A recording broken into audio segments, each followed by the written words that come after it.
What's up, internet? Don't let the overlay fool you. It's actually November 25th. 25th? 25th. Yeah, 25th. 25th. And it's the 26th episode of the Park Bench. I'm C Parks. I'm Golden Rose K. Today we're gonna talk about some video games on the internet. We so are. Also, it's almost the American Thanksgiving.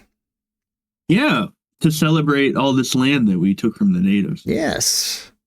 Mm. We love colonization.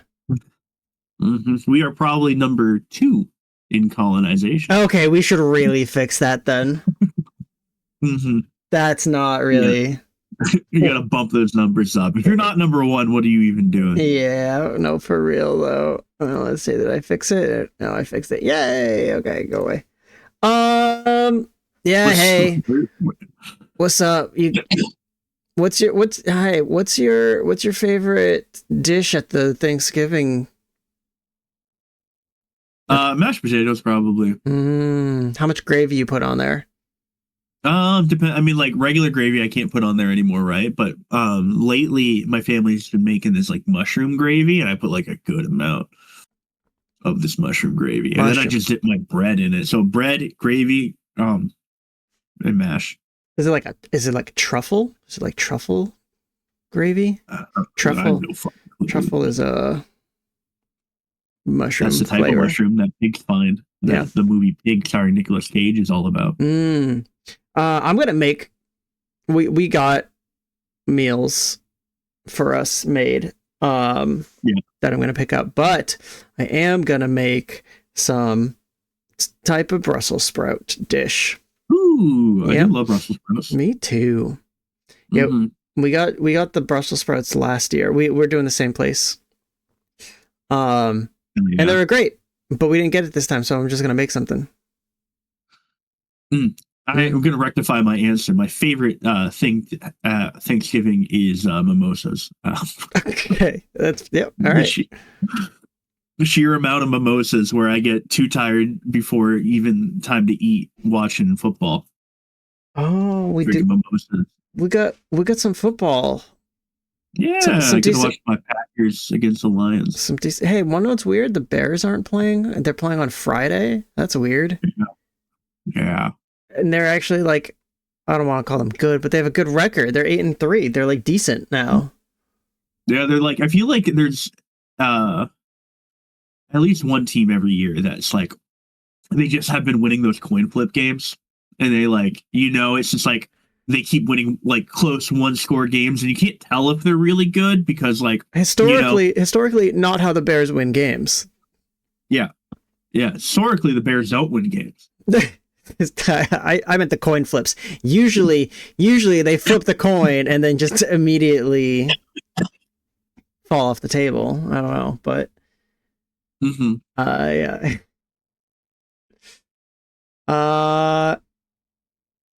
And also, so sad that there was a really cool one that would have been really cool, but now it's less cool. It was Ravens Bengals. Yeah. Would have been awesome, but now the Bengals are 3-8, so, and we may or may not have the return of Joe Burrow. Yeah, I know. Like, what's the point if the Dragon's not playing anymore? Really hope Joe Burrow plays, because I just want to see his fit when he shows up. That's what all I'm looking for. Yeah, I want to see. I want to see that handsome man's handsome fit. His Thanksgiving dressing. He like top 20 handsomest men I don't know. in I guess in football, I would say. He might be. Maybe. You know, Maybe. leftist Joe Burrow. Communist Joe Burrow. Video games. We played some over the last week. Maybe. Yeah. I played 1.5 games. I'm trying to remember if I That's did. not true. I played 2 games. How do you play a half game? I was going to say I played more of The King is Watching yesterday. And so it's nominated. Like he talked about. I think nominated for an award on Steam. The King is Watching. Did you see this? No, I believe it's nominated for, or it's looking for votes to get nominated for the best game you suck at category. Oh, I don't suck at it. Mm-hmm. Pretty darn good. Mm. I'm on level 7 difficulty and level 6 difficulty on the 2 maps out of 10. I'm just excited for the 3rd map. There's no proof of any of this. Just to throw that out there. Everybody loves a volcano level. Yeah. What's the best volcano level, and why is it Phantasy Star Online the one that hurts your eyes? Because the gamma like is way up too fucking high. Okay, that is one for sure that sticks out. That's where you first meet those dragons that kill each other and gain experience. I do like the lava section of Peak.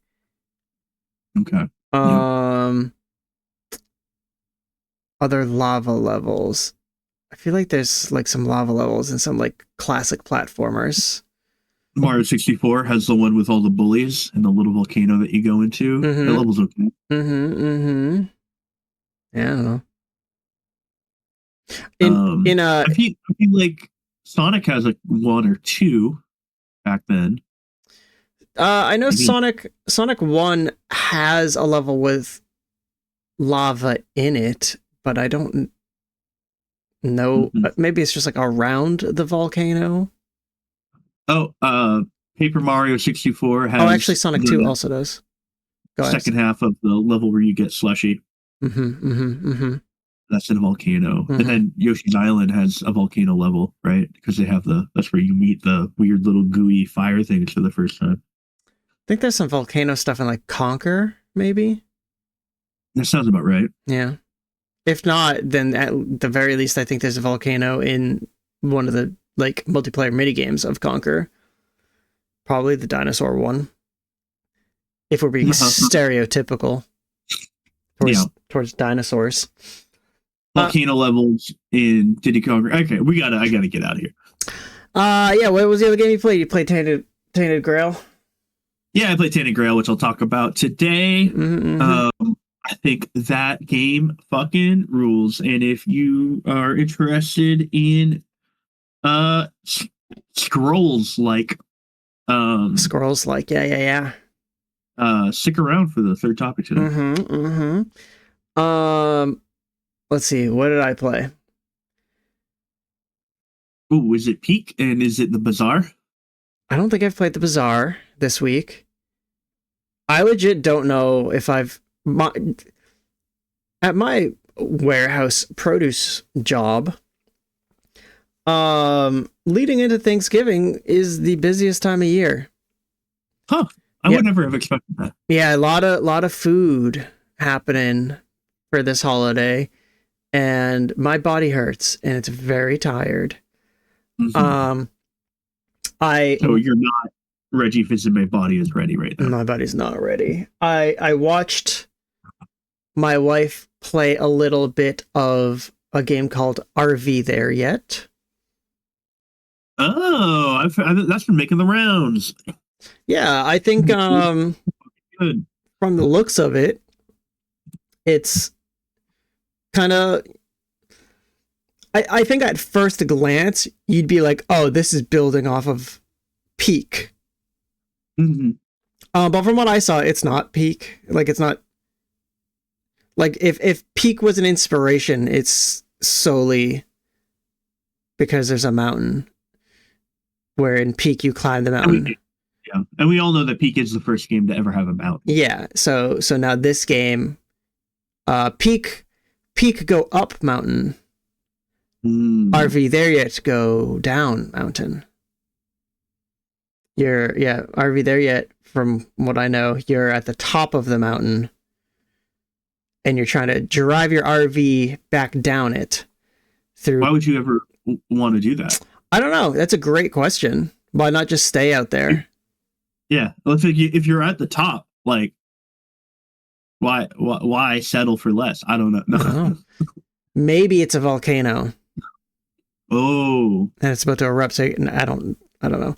But yeah, that game's interesting from the looks of it. Cause yeah, my first thought about that game was like, oh, it's probably just kind of like, it's like Peak. It's like, you're trying to get up a mountain, but instead of getting up the mountain, with your 4 buds, you have like this big clunky RV that you're trying to get up the mountain. But then coming to find out it's the opposite. You're going down the mountain. And yeah, the RV is for sure the RV in that game is probably like, it plays second fiddle. It's like the second character in the game. Like the main character would probably be the mountain, and then the number 2 character is the RV. There's a mountain in the back of this picture right here behind us too. I'm escaping the bit. I dropped off the bit. I can't have it. Yeah.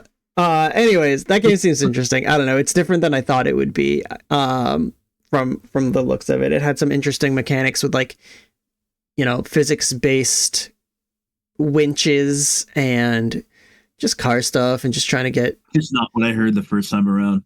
I thought you said it had physics based winches. Yep. Physics based winches. That's a different game. That's in your Steam library. That's in my Steam discovery queue right now. Yeah, it's in your discovery queue, not mine. But yeah, that's like all I can think of right now because I'm dead. Yeah, so let's see what we're gonna talk about this week. I don't remember already. Xbox partner preview. Yeah, that happened last week, just after our show. What was it, on Wednesday or Thursday? I think it was Wednesday. Maybe. Actually, yeah, it doesn't matter. I think it is. Doesn't matter. Ratchet & Clank and Horizon have a new game that is, these were announced like 2 weeks ago at this point, but we didn't get to it last week. And I just love your reaction. Every time it's shit brought up, I want to throw my computer and my PlayStation into the sun. Yeah, that's why I wanted to bring it out here to talk about it. And then the game you've been playing. Yeah, Tainted Grail: The Fall of Avalon. Are you falling off a mountain? No. And I haven't fallen off a mountain, but I have, classic Elder Scrolls tried to hop up a mountain I shouldn't be able to hop up. Okay. You just keep like spamming jump, trying to like find the pixels that allow you to get up this mountain so I can sequence break. Yeah. He's like, I'm supposed to go up this mountain, maybe, but like, I don't want to go the way it wants me to go. I'm clearly on this side. I don't want to walk around and then rock. Come on. Next up is, after that, I'll briefly talk about side effects. The game, not the symptoms I'm showing. We'll look into the games coming out in December, because that's next week. Yep. Spoiler alert. Not a lot. Not a lot in December. Nope. We blew our load already, and now coming into the end of the year, it's dead. Bar for a few games, and then it always picks up in like January and March. March is like a big month now, huh? I feel like March, April. Yeah, I think, and we can thank Resident Evil 7 for nothing. For that, I think. I will not. Or Monster Hunter, which was first? Monster Hunter World might have been like one of the games I remember kicking off this March, like fanaticism. Maybe February even. I don't know. It used to not be like this. It All I'm didn't. saying. Yeah, it wasn't like this. I do remember one year, all of a sudden, it was just like, oh, this game got delayed. They delayed it back to February, March. And it's like, oh, another game got delayed this year, also sticking it in February, March. And then it was like, oh, there was already one game coming out then. And then all of a sudden, it was just like, wow, there's like 5 games, six like big games coming out this month. And then that's just like been the trend recently. It's like if you can't hit the holiday window, come out in February, March. Mm-hmm. Yeah, and end of winter, beginning of spring. That's when your game comes out if you can't hit the holidays. And then lastly, we're definitely, and I promise, gonna get to the greatest video game trailers. Yeah, we've been talking about this for a month now almost, and guess what? It's gonna happen. For sure. Stick around.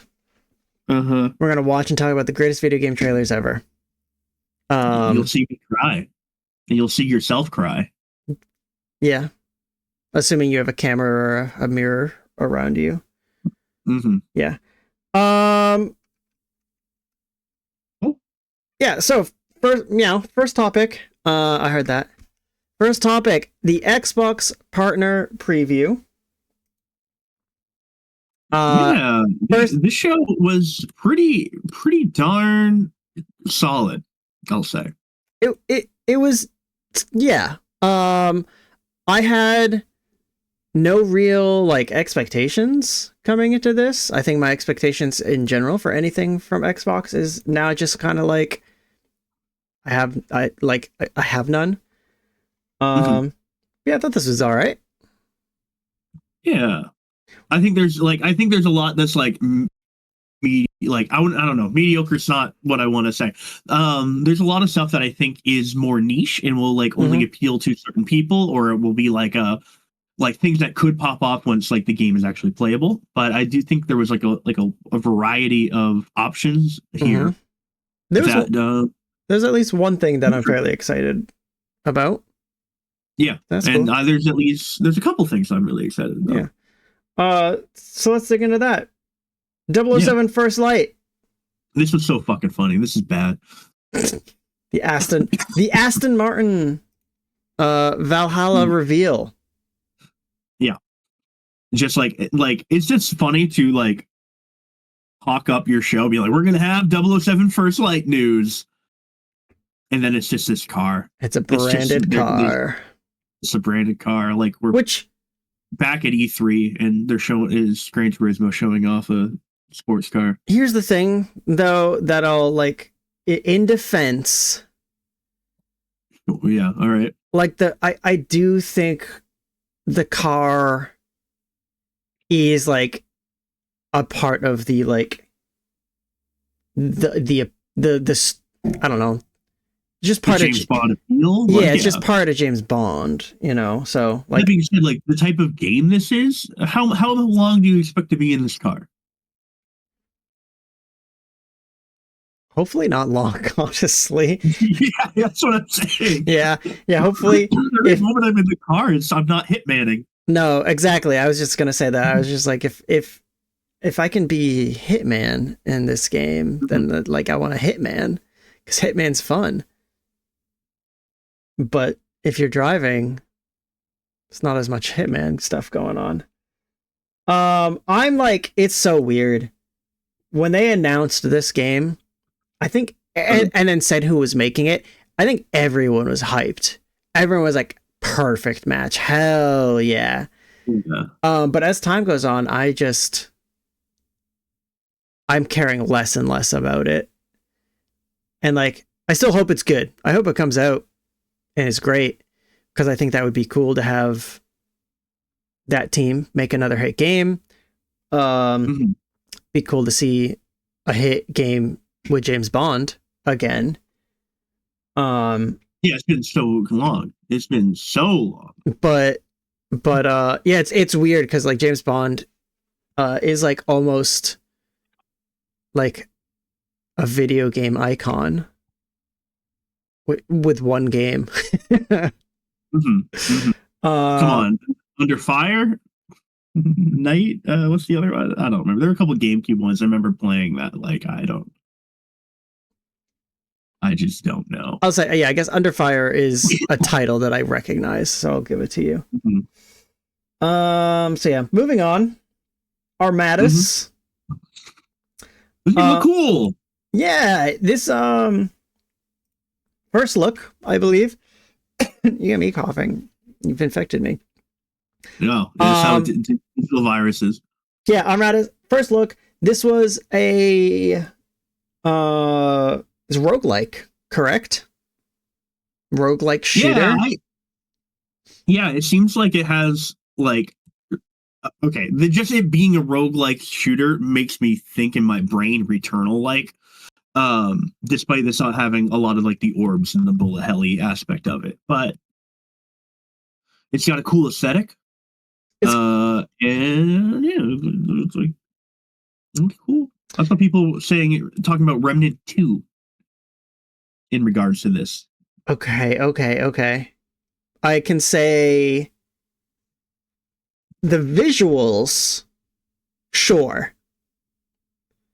The character does the main character that you play is no. That's just the guy from Destiny.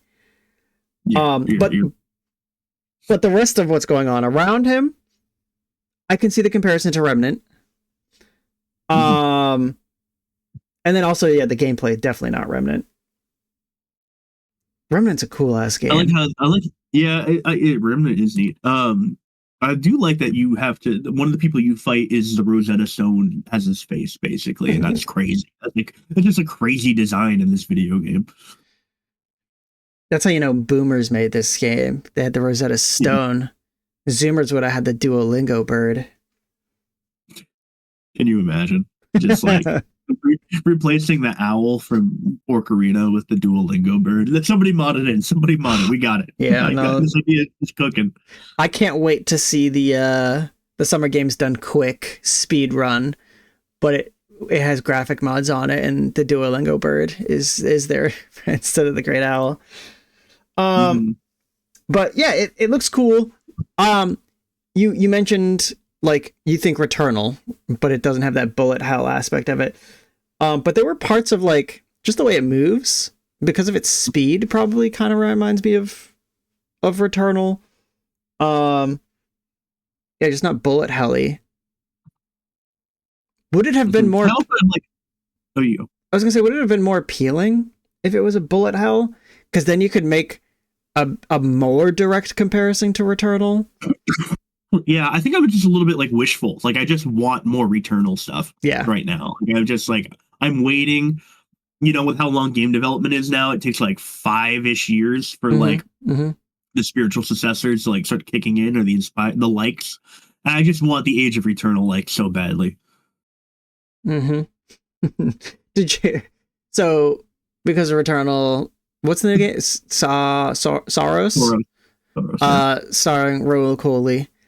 I saw a video from Alana.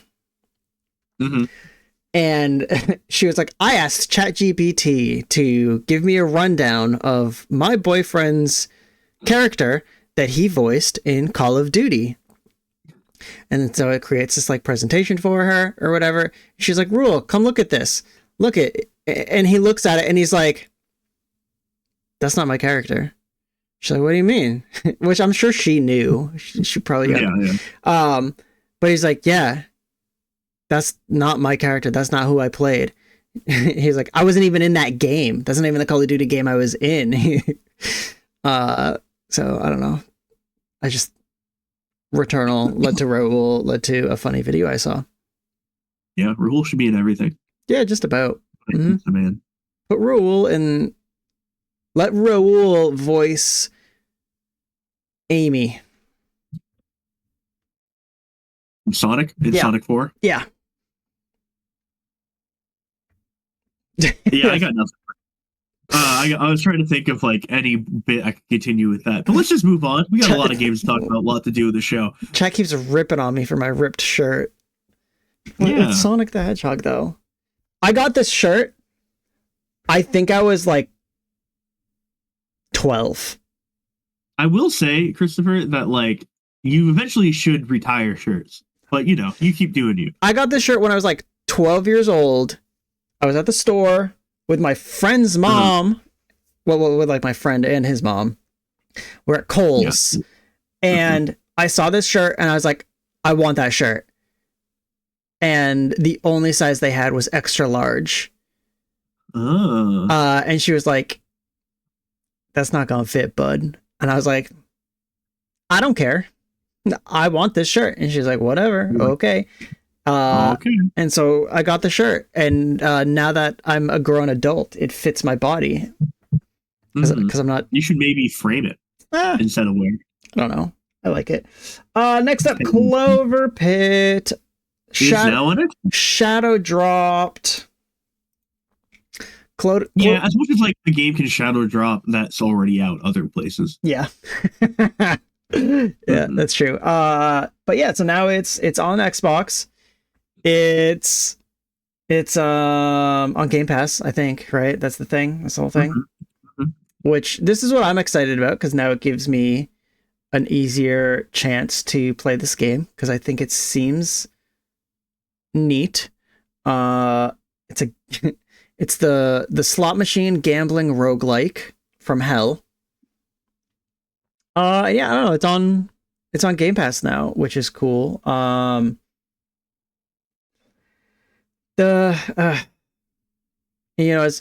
upset as I am with Xbox and their whole Game Pass nonsense that they pulled with its pricing and whatnot, it's still really cool to just have access to stuff.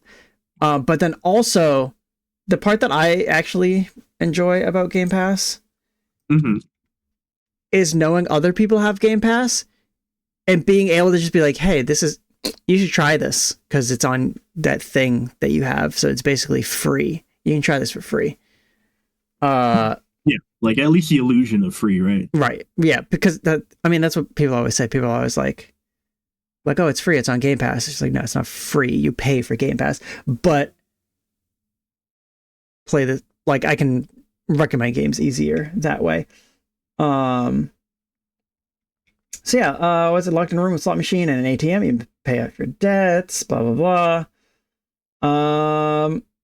I know that if I play it, I'll get like addicted. I'm just gonna be like, do it. Yeah, I got stuff to do. I got things to play that have endings. Do it. It's a good game. It's a cool game. I'm gonna try to play this game. Next was Crowsworn. Yeah. It's fucking rules. I could have swore this was already out because I've seen this game for a while now through Twitter. I know a lot of people have been doing like previews of it and stuff like that, and like I don't think it's not out yet, but it has been like people have been talking about it. It's been the streets have been talking about how much this rules. Yeah, it's there was another game. I can't remember the other game, which might tell you something. Hollow Knight. No. There was another game and this that I was seeing previewed at the same time, and they were both very much like Hollow Knight games, Hollow likes. But yeah, one, I can't even remember what the other game was at the time. But for whatever reason, this is one that has like, out of all the games that are like Hollow Knight, it seems like it's standing out a little bit more. Yeah, there's some animation stuff with like some of the enemies. I think that looks really, really cool. Like one of the bosses that it shows has just a really interesting like movement effect on him. But other than that, like it's just a cool aesthetic. You're a plague doctor with a scythe. It speaks to me personally. Yeah. Actually, Anne Martin and Tiana. Hold on. Did you see this guy? Look. They love the plague doctors. Oh, and it's a crow. Yeah. Hold on. Yeah. Can I get a This is like everything about this is speaking to me. Can I get a close up? Whatever. Either way, he plays a plague doctor. Yeah, Martin, big plague doctor guy. And it's he's a plague doctor who was smoking a cigar. He was smoking. That seems a little crazy. Listen, he knows what he's doing. Don't question the doctor. But yeah, I don't know. It looks cool. There is something going on with the animation and the lighting that's like draws me. I can't tell you what it is, but it draws me in a little bit as like, oh, they added a little extra pizzazz in here somewhere. Yeah, I don't know if it's like lighting effects that they've got going on or what. Yeah, but there's a little extra sauce in there somewhere in the visuals that has me thinking like it doesn't strictly just look like Hollow Knight. And I think that's like what you have to do. You just have to find something to stand out. Yeah. Dave the Diver plus In the Jungle DLC. You could have, if you bet me, I would have possibly bet thousands of dollars and told you that Dave the Diver was on Xbox. I wouldn't have done it because I don't have that much money to fucking bet. But I was confident this game was already out for Xbox. Yeah, 100%. If somebody had said something to me, I would have been like, yeah, no, just play it. It's on Game Pass, I think. If just try it on Game Pass, yeah. I don't know. It's a cool indie, not indie game. But yeah, so now available today on Game Pass. This was 2024, right? Not 2023. Yep. 2024, because I remember last year being the big annoying debate about this game being indie or not. Yeah. Another game that I feel like I really want to try. Now on Xbox, on Game Pass, and DLC early 2026. I'm curious if this has any of like the Godzilla stuff. Yeah, I don't know. I mean, actually, that's a great question. I don't know, because a lot of times, like marketing deals like that, like don't always cover future like versions of it or whatnot. No. The Godzilla content pack. Oh, maybe actually. There you go. Big Toho. Because it's. I just Googled it real quick. Top comment. I just Dave the Diver Godzilla. Top search is the Dave the Diver Godzilla content pack on Steam. The second one is Dave the Diver Godzilla content pack on Nintendo. So maybe the pack. Oh wait, okay. I mean, this is from Screen Rant. Got it. Screen Rant with everything. Yeah. And it says Dave the Diver has 2 free DLC packs. Both are well worth checking out. This game wasn't already out for it. Like I understand picking and choosing when you're like a smaller like developer, because like, you know, you can only prioritizing release on one platform is just way easier for your time and your money. But when you got Nexon bucks, yeah, it just boggles my brain that this wasn't out already. Yeah. And yeah, so Dave the Diver, $20 on Xbox, or wait, it's not on Game Pass. Crazy. Not on Game Pass, but it's $20. And then the Dredge content pack and the Godzilla content pack are free. Okay. And then there's also for $7, this is for you, you can't get Ichiban's Holiday content pack. Yeah, you get to be Ichiban, my guy. Yeah, I don't know. Dave the Diver is cool. I feel like I missed like the train, the boat. You missed the boat. There we go. I missed the boat. Yeah, I missed the scuba gear. It's the submarine.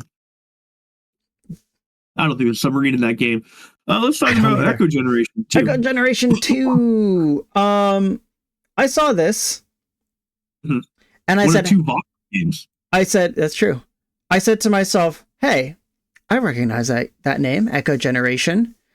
And then I looked at this, and I was like, that's not what I remember it looking like.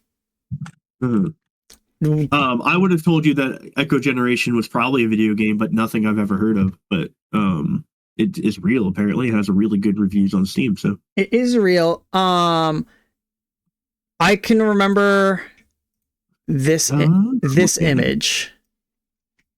This image. But that's about it. And I think because I've only seen that image, maybe that's why seeing this voxel game surprised me more. But yeah, it's got some cool graphical looks to it. I don't know. It's fun little card-based RPG. Right? it's card-based RPG. It's got like this voxel aesthetic, which I think is a little bit underused. But it also, I think, mixes in other type of gameplay. I don't think it's always just a card-based RPG. I think there's some other like adventuring stuff happening. I know this, some like open world adventure stuff.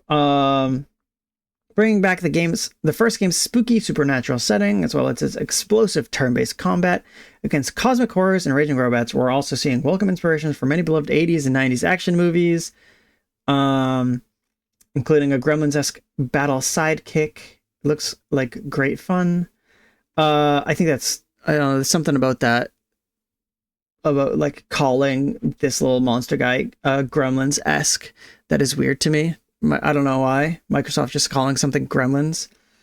Yeah, I don't know. It so far, so like we've gotten through half of it, I think. Maybe just under. Yeah. And like at this point, I was just like, oh wow, no, this is solid. James Bond, yeah, sure. Armatus looks neat. Clover Pit's cool. Crowsworn looks cool. Dave the Diver coming to Xbox finally. Like, it's a good game. It hit the least out of the other ones because I think what we talked about was like I could have swore that was already out there. And then Echo Generation 2, again, I was like, oh, looks cool. And then we jump into Erosion, which the second voxel game. Yeah, and I think out of the whole presentation, I think this is the one that like had the most lasting like appeal in my brain. Yeah,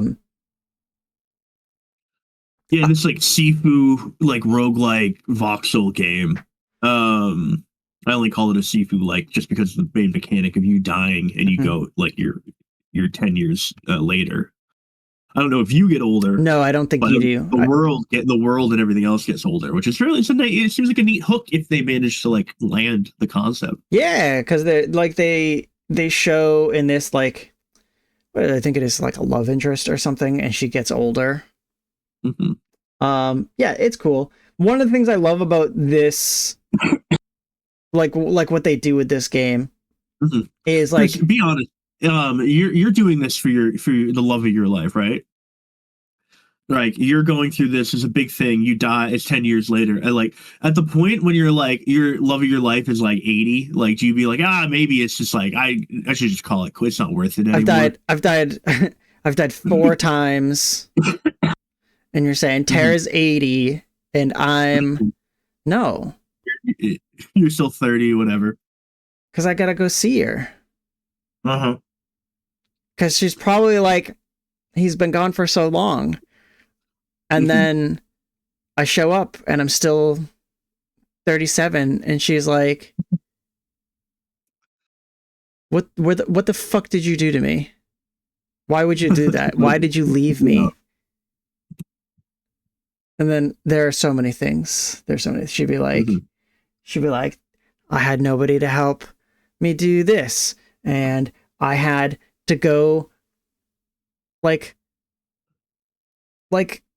looking for a new man because you're stupid. And then you've been gone for 40 years. And then he died, and now you're just here, and you're still young. Should probably be like, I wish I was dead. She'd kill me on the spot to forward time another 10 years. I don't know what I'm trying to get into. I'm too tired for this. No, I get it. You're so right. But this game has a lot of like, there's some twin stickiness. It looks like there's some like car combat stuff. It looks neat. I want to know more about it. Yeah, me too. Spring 2026. Look at that. What man can't have hobbies? Ungrateful. I know. Like, I'm just adventuring. I'm literally trying to save the world. Maybe. I don't know. But yeah, it's a cool world. Next up, this is a weird one. Hitman getting DLC for its next I think it's called an elusive target. Yeah, they've been doing these like celebrity kind of hunt, kill them kind of thing. And so in this one, you are trying to help. So it seems anyway, you're trying to help Eminem assassinate Slim Shady. Yeah. Which is... Yeah, it's, cute or whatever concept. And I think they could do some cute things with this. Where, like... My understanding is, like, there is a lot of hints even in this trailer of, like, different personas of, like, Eminem and different references to songs and whatnot that are in here. For people who, like, are in the know, have said that at least. So I have no clue. Like, there's a Mom Spaghetti thing also at one point. There was a bowl of spaghetti, yeah. So, like... I'm sure there's plenty of references to Eminem lore and videos and stuff like that, but... Where's Stan? Maybe you're the Stan. Or you have to protect him from Stans. I don't know. I'm curious if they do something where, they actually are just the same person, like in real life. Unreliable narrator, yeah. Yeah. It's not Ghosts. Yeah. But yeah, I don't know. I guess it's cool to get more Hitman content for people who love Hitman and play all those. So that's cool stuff. I recommend Hitman. The Mound, Omen of Cthulhu. Yeah. The sequel? The sequel from this? When it comes out in 6 years? They'll go from a mound to a mountain. The mountain of Cthulhu. The underwater mountain of Cthulhu. The mountain of Cthulhu. The mountain, call it whatever it is. Yeah. There's not enough here to get excited, I think. Yeah. They give you... I don't know what type of game this is. They give you a interesting setting. And, some gruesome looking graphics, and it's like I would expect from some sort of Cthulhu game. But yeah, like all of the stuff that even just like looks like gameplay kind of doesn't look like it's like doesn't look like it's actual gameplay, like it's scripted 100%. Gameplay. There are stuff like, hold on, I want to back up in this trailer a little bit. Does it also remind you of the darkness from the Xbox 360? Because that's what I'm getting. I don't know why. No, it does not. You're not thinking about the darkness enough then. I've played. Actually, I forget which one I played. Darkness or Darkness 2. They made a sequel, but this part in the trailer, where you can see right on the still, it's all crazy, and you shoot this monster that's coming at you, boom, and then it was that person instead, actually. Again, fits right in with like the whole Cthulhu like sanity thing, seeing things that aren't real. Thank you for using your Prime subscriptions.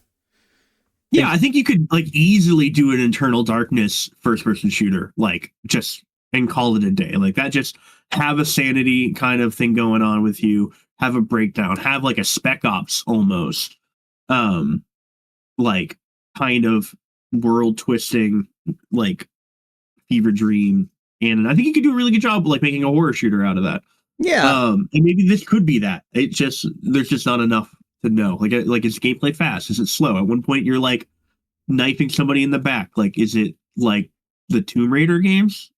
Is it like the Tomb Raider remakes? Like what are we getting into? That's kind of what I mean. It's just like even like in the like there's something about the gameplay that they showed that doesn't feel like real gameplay, and maybe because it is inconsistent. Let's see what it says here. Co-op horror game. Expedition arrives on a mysterious coastline, tried by dangerous jungles and supernatural forces beyond comprehension, inspired by the inexplicable unrealities of H.P. Lovecraft's original stories. The Mound challenges players to work together and navigate shifting perceptions of reality to survive the horrors and cover the treasures that lie within. So, I didn't know it's co-op. I didn't like put that together. I don't. That makes me almost less excited. Wait, what? It being co-op. So when we saw, like when I stopped for that clip and we saw you shoot that person, my first thought was like, oh, this will be cool if it's co-op and like you're accidentally killing your teammates. Like theoretically that sounds in my head like, oh, that's cool. That's neat. But there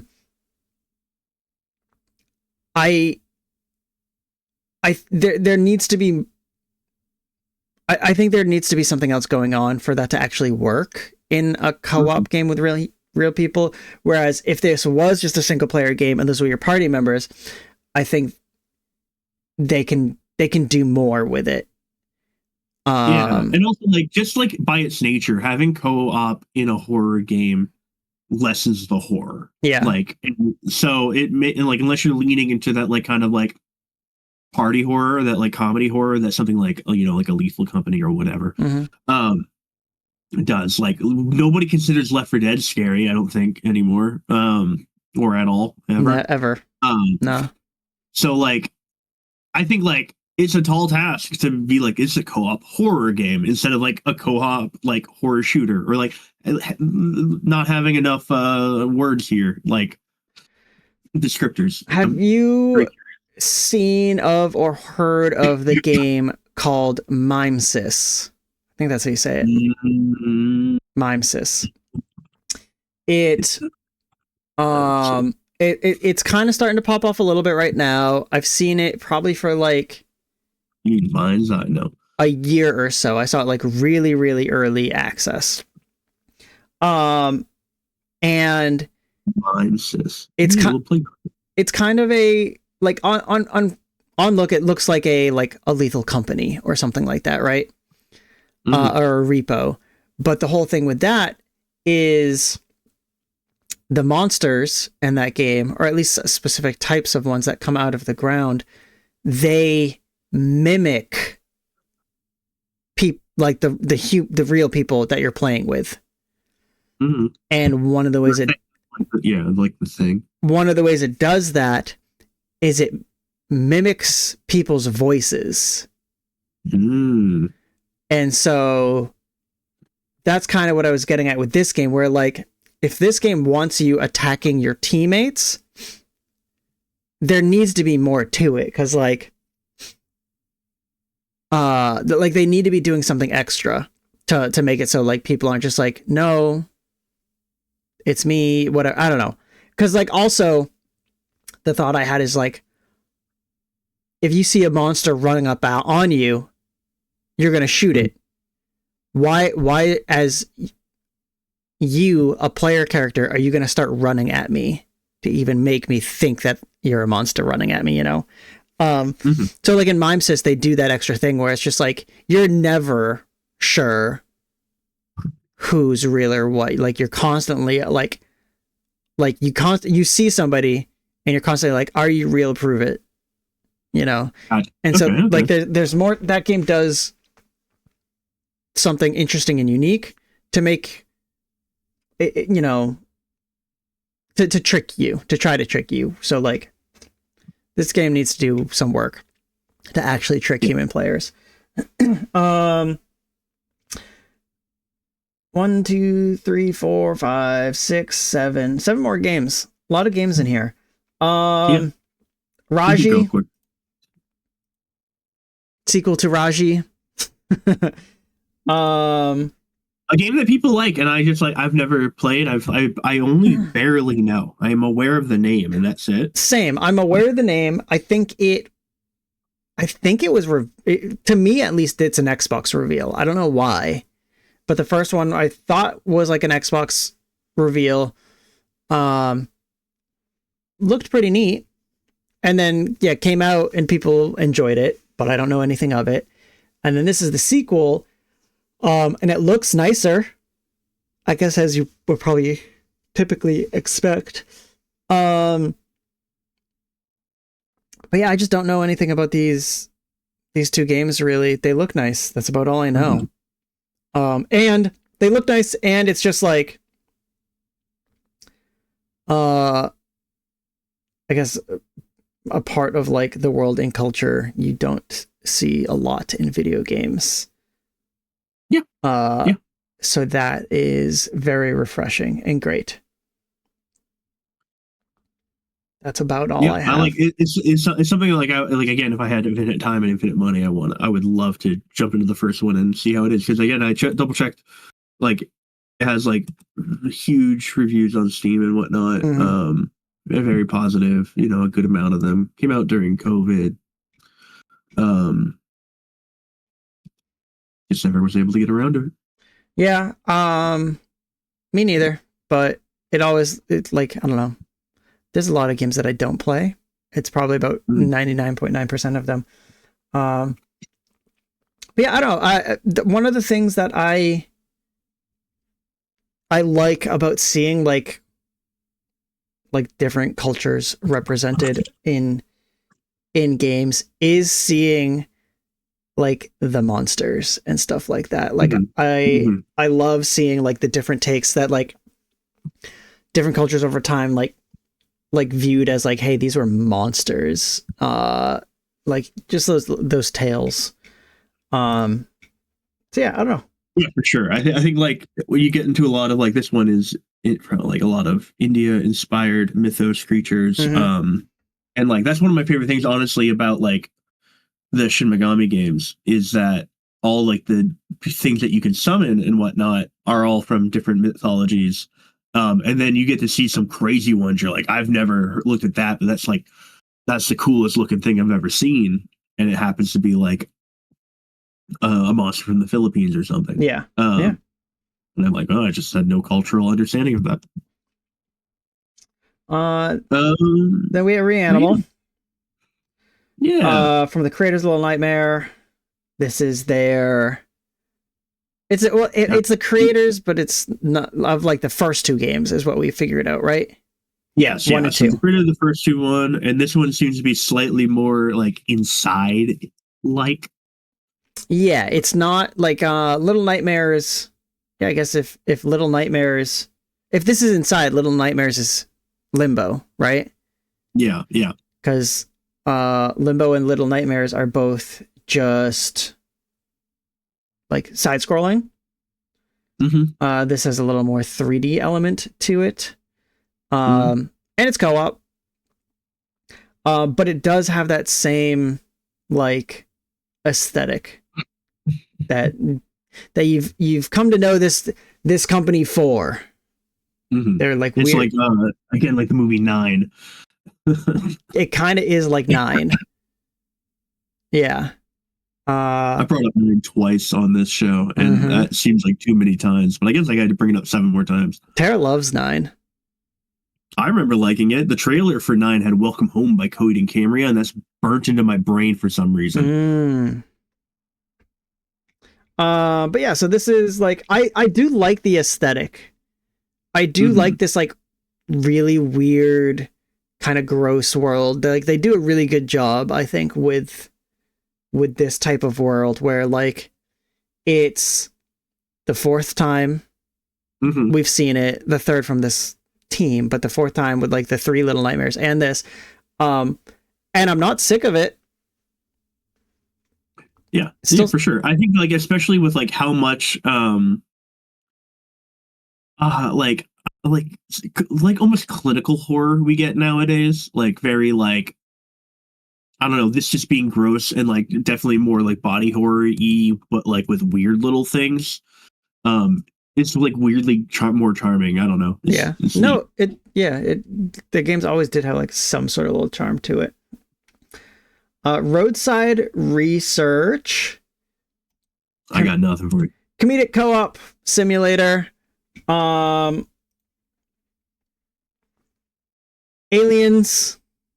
You and your friends play as aliens. You're undercover, trying to fit in as humans as you run a convenience store, a gas station, convenience store. And it's just silly and weird. And I think that's the whole point of it. Is just to be dumb and silly and weird. But also you have to stay undercover. I don't know. It seems, yeah, I was gonna say it seems silly. I'm for it. It kind of reminds me of oh man, there's like a few of these now that have come out where it's like obviously we've talked about these like simulation games before where it's just like you're just like doing a job. Game simulator, and when you have to you aim to go back to work, in a less stressful version of your own work. But there has been like supermarket and like convenience store simulators, gas station simulators, and then there was the one where it was like it was almost like the reverse of this, where it was like the customers who come in your store are potentially not people. Oh, is it the Lovecraft one? It might be Lovecraft. I don't know, but there is one where like people come into your store and they're actually like creatures in disguise, and you have to like kind of suss them out. And then you pull out the shotgun from underneath the cash register and shoot them. But this is like the opposite of that, where you're hiding while running the convenience store instead of running the convenience store and trying to find who is hiding. But yeah, I don't know. I don't understand. It looked like a cutscene, which was interesting when like the FBI agents showed up. Yeah, I don't know if it has like more of a story or whatnot, or if that's just for like the trailer animation that they put together. But like this looks like something I would watch somebody stream and then like be content. Like I don't know if there's no call for like to play this in my heart. So there's a lot of like goofy co-op games that I want to play already. That'll be hard for me to try to get to this one, maybe. Although I guess that's the thing with like these goofy co-op games is like, it's just, if there's enough people around me who want to do a certain one, then I'll do it. How I feel. One of the things I don't understand, maybe because I watched the trailer without sound and I don't remember the first time I watched it, but it says if you arouse too much suspicion, how do you do that? What makes it suspicious? Does your mask fall off? I don't know. Tides of Annihilation. I've been so fucking excited for this game for so long, and I watched it. This is like the definition of style over substance in trailers that we've gotten. It is like in the same vein of Final Fantasy 16, where like I don't know what the combat is like in this game. I'm not playing it. I don't have the access to play it yet. It I don't know how deep it is. That being said, the coolest shit imaginable is happening on the screen at all times. And I cannot wait to get lost in just like these hype moments. Yeah, there are multiple times in this fight. I'll do this actually. In this like ridiculous fight, multiple times where I'm just like, that's not real. That's not like what this game really is, right? And then it's just like there's constantly more stuff where I'm just like, there's too much wild shit going on. The whole game can't be like this. This is insane. But like, at the very least, this battle's wild. Yeah, like super stylish. Trailer that we had for this involved a lot. There was a lot more of like not a lot, but there was some like, platforming, moving around a level. I think there was fights with like not bosses that went by pretty quickly. But then it showed like a boss fight, and then that's the only other thing we've seen other than this, where again, the coolest shit imaginable. I watched this trailer live, and then my friend got here because we were going to see a movie, and then I was like, yo, we gotta watch this trailer. I gotta show you this trailer. And he's like, I don't know what's going on, but he's like, this is cool. And I was just like, yeah. He's like, it's not a game type that he's interested in. He doesn't like these like what might be a Devil May Cry like, maybe like a character action game. I don't know, but he was just like, it's like, he's like, that this was rules, and he's like getting invested in the fight because the cinematics were crazy. The cinematics, the dialogue, cinematics are nuts. And there's a point where I think like the floor is a mirror basically, and like the water reflections. Yeah, and then you're like looking at the reflections and what's going on down there, and yeah, just like constantly. Like there are boss fights in games where they try to include some sort of like almost like a stylish cinematic gimmick to the gameplay, and this battle is just constantly that. It's just constantly like showing something new. That's just like, where are we? Why does it look like this now? Like, where is the enemy coming from? Like, we're teleporting around. We're doing like a lot of these like super like again like the earlier in the trailer, like when that knight shows up and he goes, enemy of my enemy, like I give you my sword, and I'm like, that's the coolest thing you could have ever said. But like me, who has no idea who you are or what's going on, but man. I can't wait to play this. Story-wise, you play as Gwendolyn, King Arthur's wife. It takes place simultaneously in like post-apocalyptic Britain, and then Camelot. Like you go into Avalon. So like you're going back and forth. And from my understanding, is you have your normal like attack abilities, like in your combos in the Devil May Cry, and then you have. It looks like you can, on like the bottom left of the UI, there's like a left and right, and that's like which knight you're channeling to fight with you. I don't know how that works, but in my brain, it's similar to how like you can change powers in Final Fantasy 16. At least that's like it feels a lot of like Final Fantasy 16 in that regard. I can't wait to find out that this is like the final boss fight in the game or something.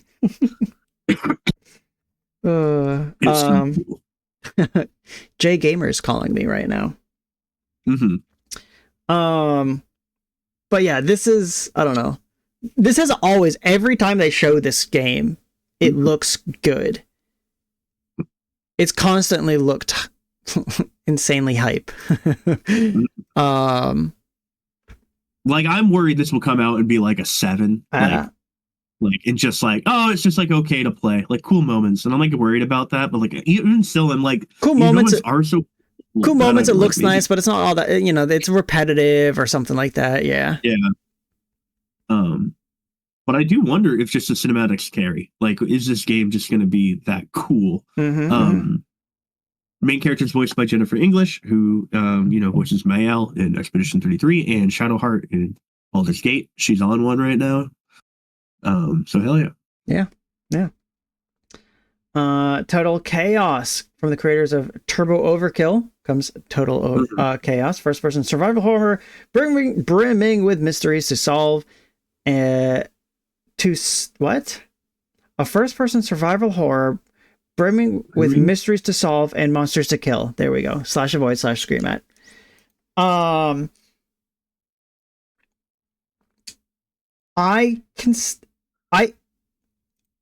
I recognize the name Turbo Overkill, but I think that's just because of the game Overkill. Yeah. Which is very much not this. It's a New Blood game, right? Yeah. Yeah. Another spooky game.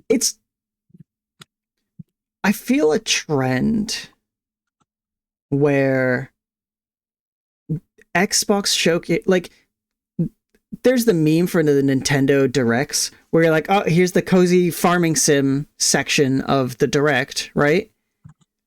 And I think Xbox has here's the creepy, gross, goopy part of the showcase. Like, love goop. Look at how goopy these guys are. Like, they're just like, everyone's wet and like greasy and slimy and just everything's wet. This might have even been shown because they had one partner preview thing where it was like especially gross and goopy. Yeah, there was like 3 or 4 goop games. It was like just constant, and this could have been a part of that Direct showcase thing too. Like, it fits right in. Not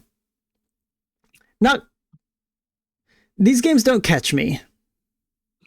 Yeah, I think it's really hard to stand out in this field right now, where this is like, if it's not cozy game, I think these first-person horror games are like the second, like 1A, 1B of like what you're doing as an indie developer, like nowadays. Yeah. Like, this maybe has a little bit more polish than, say, a lot of the, maybe not polish the right word, has more graphical fidelity than a lot of the almost demake looking games that try to go for that like N64 PS1 aesthetic.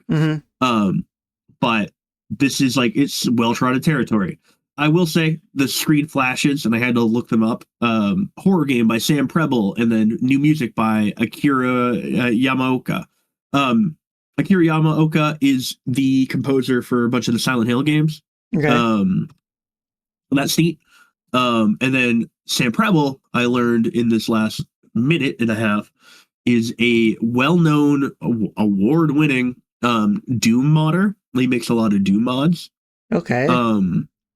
And that in 2018 he made a Doom mod called Total Chaos that got really popular. Okay. And this might be him like making like, you know, his own game off of a Doom mod that he made. So that's neat. That's cool. That's I like super that cool. Conceptually. Yeah.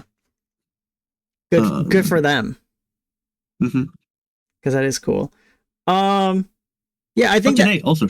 I actually, we can look and see if anyone has any reviews of this game right now. Yeah, that's true. I think you did kind of maybe nail down for me like why games like this don't catch me. And part of it, I think, is just because like I'm not that kind of spooky guy, you know? But also because there is just like a saturation of games that come out that so many that are trying to be exactly like what this looks like it is. There is a certain sense of polish in this that I will say that, you know, maybe some other ones don't have, but yeah, I don't know, it looks okay. Yeah, right now it has 404 reviews on Steam. It's 90% are positive, so that's, you know, really good. That's really good. It's only been out 5 days, so hell yeah for that.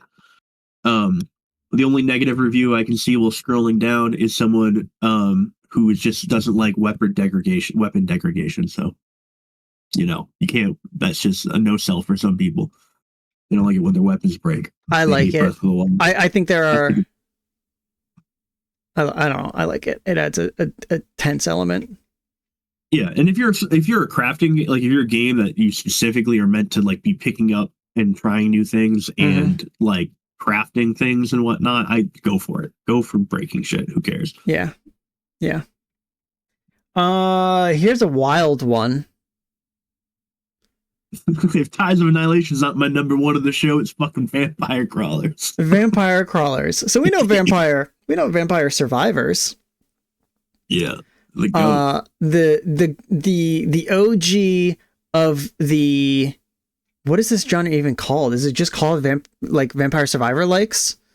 Yeah, some people say Bullet Heavens, which I think is a neat name for a genre. Bullet Heaven or the auto shooter, I think I've seen. Yeah. But yeah, Vampire Survivors, it kicked off a lot of these games.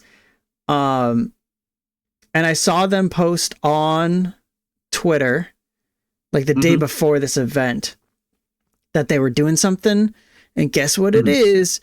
And I don't think anyone could have possibly guessed.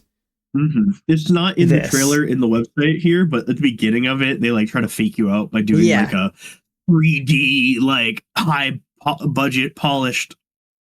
I don't know. It looked like Diablo to me. And then they're like, no, we're gonna milk the heck out of this pixel aesthetic. And it's just like it's like an old school, like wizardry-esque dungeon crawler with like, but also card battler. It seems cool as hell, and it's got the charm that Vampire Survivor has. It has the eye blistering insanity of like things just happening on the screen. You're like, I don't know what's going on, but I'm winning.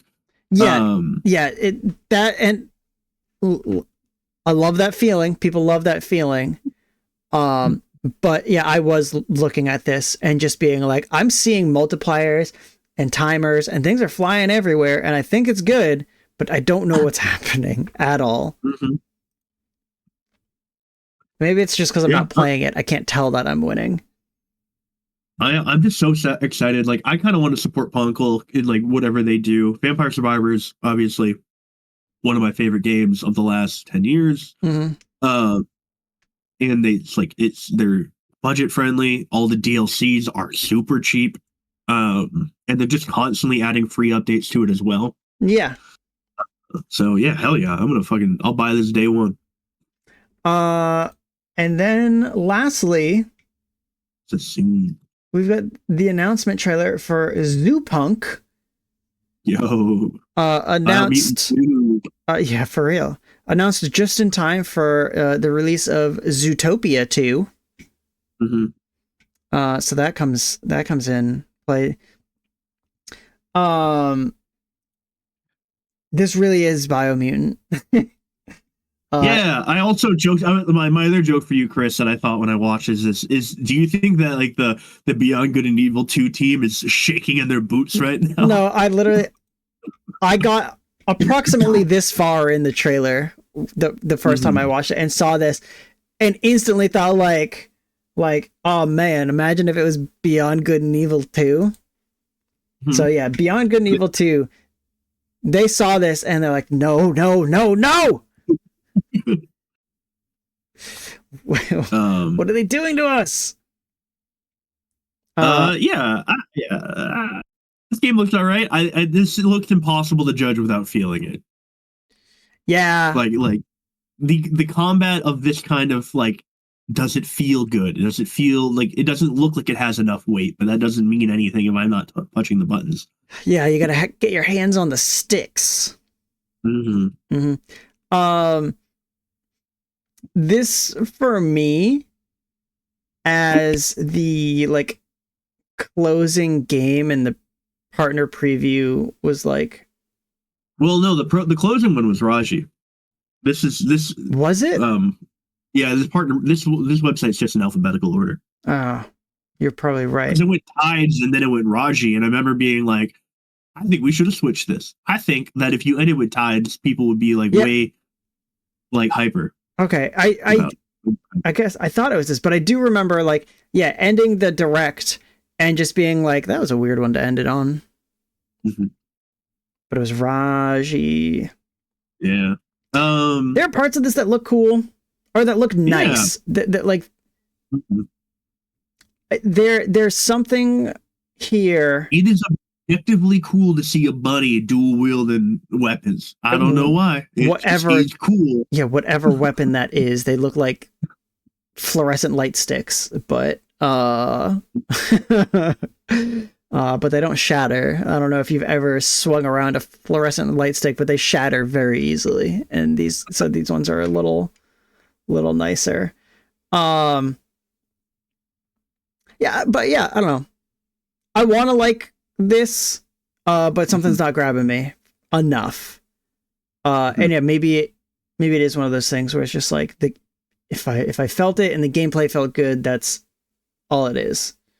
Around 350, there's like the coolest looking ramen shop or whatever kind of shop we're at. Well, we're about a minute and 10 away from that. You could just set in the universe of Fist or in Shadow Torch. Oh, okay.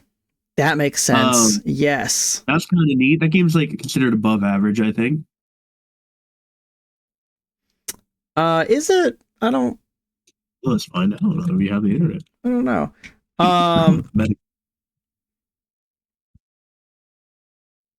Yeah, I don't know. I didn't know that about this. I remember Fist.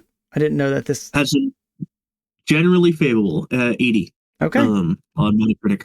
Okay. That's unfortunate that the first thing I think of is Biomutant then. Yeah. I mean, this is a different perspective and a different look than like Fist is like a 2D Metroidvania, right? I think, or maybe it has some 3D effect. It's been so long since I've looked at that game. Also, Fist, aren't you in a mech? You're in like one of those like or some sort of exoskeleton. Yeah, an exoskeleton. I would say for sure. Mm-hmm. You're also a bunny, but you're smaller. No, you know what? This game is also 3D. What the heck? What am I? Anyway, the universe. I don't have a lot to say about Fist and or. Yeah. No, this is 2D. All right, I'm not crazy. Or side scroller, I should say. It's 3D, but side scroller. Yeah, when you get into this later part of the trailer, when it's like basically from the like ramen shop on, that's when I thought the like things started looking better. I don't know if it's just something with the gameplay that they're showing is better, less cinematic-y stuff, but yeah, at this point in the trailers, I kind of come around on it a little bit, but I also think there's something about the name Zoopunk that I'm just not into. I think is it is just slamming two things together, right? Which is a lot of titles now. A lot of titles are just two words slammed together to make one word. Yeah, but I don't know, Zoopunk, something about Zoopunk. I'm not feeling. Like yeah, I don't think it should be a title of a game. It should be a title of a genre. Like Zoopunk should be like what Cyberpunk is. But Cyberpunk's the name of the game too, but that's because of the table. I'm going to go on a tangent here. Let's move on. I'll let you go on more tangents with this next one. That you're super thrilled about. So, Ratchet and Clank, and Horizon. I don't even know what to call that series. I think it's just Horizon, right? Because the first game is Zero Dawn. It's not Horizon Zero, right? Oh my gosh. Yeah, I think you would just say Horizon. Horizon, Zero Dawn. Yeah, so it's Horizon, and I think Zero Dawn is like the subtitle. Yeah, and then Forbidden West's the second one, and then there's a Lego, and then there's the VR Call of the Mountain, and there's too many of these, but that's fine. So that was part of what that's what I was going to get to a little bit. So Ratchet and Clank and Horizon both got new games announced. Let's take a look at this Horizon one first. So yeah. You want me to get madder later? So this is a mobile MMO. This website is just a video. It's weird. So it's a mobile game MMO. it looks very nice for a mobile game. It reminds me of like, we are getting to that point though, where mobile games just look like real games. yeah. It reminds me of like a Genshin Impact or something like that, where it's just like, oh, it looks very nice for like, it doesn't look like a mobile game, but it plays on mobile. And that's what I get from like Genshin Impact, is that like Genshin Impact is a computer game and it has a mobile version that like looks very nice.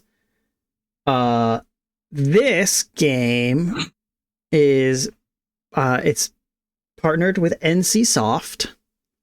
Yes. And from everything I know, this is a mobile game first with a PC port.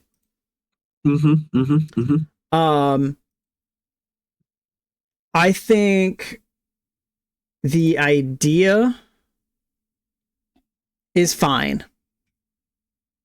The Horizon Zero Dawn series getting an MMO is fine. Because I like the world. The aesthetic is cool. My biggest concern and issue is it's not made by like Guerrilla. It's like yeah, they have. It says like officially that they're partnered, and I think that just means like, hey, this is the lore stuff you need to be paying attention to, and maybe some like narrative stuff, like or whatever. Yeah, not, like, trip up the rest of the franchise, but it does say they're partnered. We're gonna send a guy over every once in a while to check on what you're doing and making sure you got like this lore stuff correct and like things are loyal to like the world that we're in. But have fun making it. And like, yeah, again, I think the combat is cool. I think the enemy designs and the world and everything is very cool. It's cool doing stuff in Horizon and being there. I don't like that it's like a mobile based MMO. Really? Yeah, I think that's like one of the, and you know what, actually more frustrating is like, okay, right now this video game says that it is coming out for mobile and PC. This is a PlayStation made a PlayStation company video game that as of right now does not say that it's coming out for PlayStation 4 or 5 or hinting at 6. Nope, which is fucking wackadoodle. Yeah, no, from the marketing that I saw and the confusion that people had when this, I'm seeing it officially or not on 5. Yep. Okay. When this was first revealed, the confusion people had was that it was like they kept seeing stuff that said mobile only, but with a PC port, which is just the mobile game just running through Steam. No, not even Steam, actually. It's not Steam. It's Purple, I believe, is what it's called. I've had enough of this 10-minute trailer. Yeah, you can. It looks nice. I hope it does well. I'm just skeptical. Yeah, I'm skeptical, and there's weird decisions. Hunter-esque, like Horizon game doesn't sound inherently bad. For a lot of people, fighting the cool robot dinosaurs is the coolest part of Horizon. For other people, like a lot of it is like the kind of mystery and story. That's probably not going to be here at all. So those people, out of luck. NCSoft has their history built in MMOs for the most part. Like literally their first game, Lineage 2. I don't know if Paragon was one of the studios they own, but they at least publish City of Heroes. ArenaNet they did own was Guild Wars 2. Like literally, Aeon is another MMO that I remember being like out there back in the day. WildStar. There's just like they're the MMO company. So like in theory, they know their way around and what to do and what not to do. I say that, but there's like in the last 5 years they've released like 8 MMOs, so have heard of like 2 of these. So, you know, that's fine. It boggles my mind what Sony's doing over there, like in their little ivory tower, because they don't talk to anyone anymore. They don't talk to us. Sony's just making decisions. I'll get more into decisions they're making in half a second. It's just weird. This could be a good game, and this might even be a good game. It could be that. Yeah, I agree. This could be a good game, but the decisions to not put it on a Sony console is strange. Yeah, and also I do wonder, like, is this just going to be like, how's this going to play? Like, already playing something like ZZZ on my phone when I was like trying to like get into a forever game and then gave up, is like still a little bit mechanically crazy. And like I see my little sister play Genshin on her phone, and like you're doing a lot with your hand, but like this even looks a step like more than that, like more complicated. Mm-hmm. No, do you need one of those controllers attached? I don't know. There are a lot of things about this that just like do straight up look like Monster Hunter, mm-hmm. which I think is more complex than ZZZ is. It's just like anything in Monster Hunter, it looks like that's what's here, and it's just like you're customizing your character.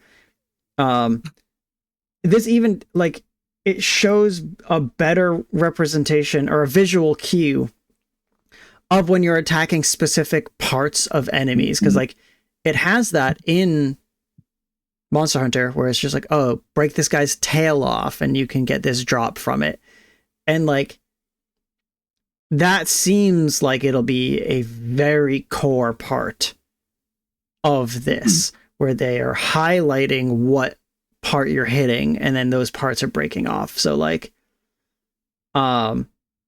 it's detailed enough in that way, I guess is what I'm trying to say, where it's just like I would agree. It's Monster Hunter for sure. Like yeah, I don't understand why they were just like, yeah, don't put this on our PlayStation console. Whatever you do. They're just out there in their goddamn castles. Just making decisions. I would love for someone to be able to interview the president of SEI ever again. I'm gonna send so Tara is going to San Francisco in a couple weeks. And she's supposed to see her friend Sarah, who works in the HR department for PlayStation. I'm just gonna send Tara with a list of questions. Like, hey, can you ask Sarah, hey, why didn't they put this game on PlayStation? Is fucking wacky. Why didn't they put either of these 2 games on PlayStation? You want to talk about the next one now, Ratchet? Are you ready? Yeah, I don't want to talk about this ever again, but you know. This will be what I talk about it, and then we'll never. Percentage team doesn't exist. Yeah, so both these games were announced. The new Horizon game seems fine. Why isn't it on a PlayStation? Is it going to be successful because it's not on a PlayStation? Is it going to like? I think of Horizon as a Sony thing. I also think of Ratchet and Clank as a Sony thing. They announced a new game. Ratchet and Clank, Ranger Rumble. You can see right here on this website. Get it on Google Play. Download on the App Store. You can scroll down and watch the reveal trailer too. Okay. Very excited. Okay, a lot of excitement for this. So, Ranger Rumble is a multiplayer, some might call it a multiplayer online battle arena. They might say that for your mobile device. I think it has a few different game modes. Yeah, there's one that looks like Rocket League, kind of soccer. Yeah, and like, listen, Ratchet and Clank is beloved, and it's a lot of fun. And it's got a really cool amount of weaponry and guns that you can use. That could also potentially be just silly to use in a PvP setting, right? Yeah.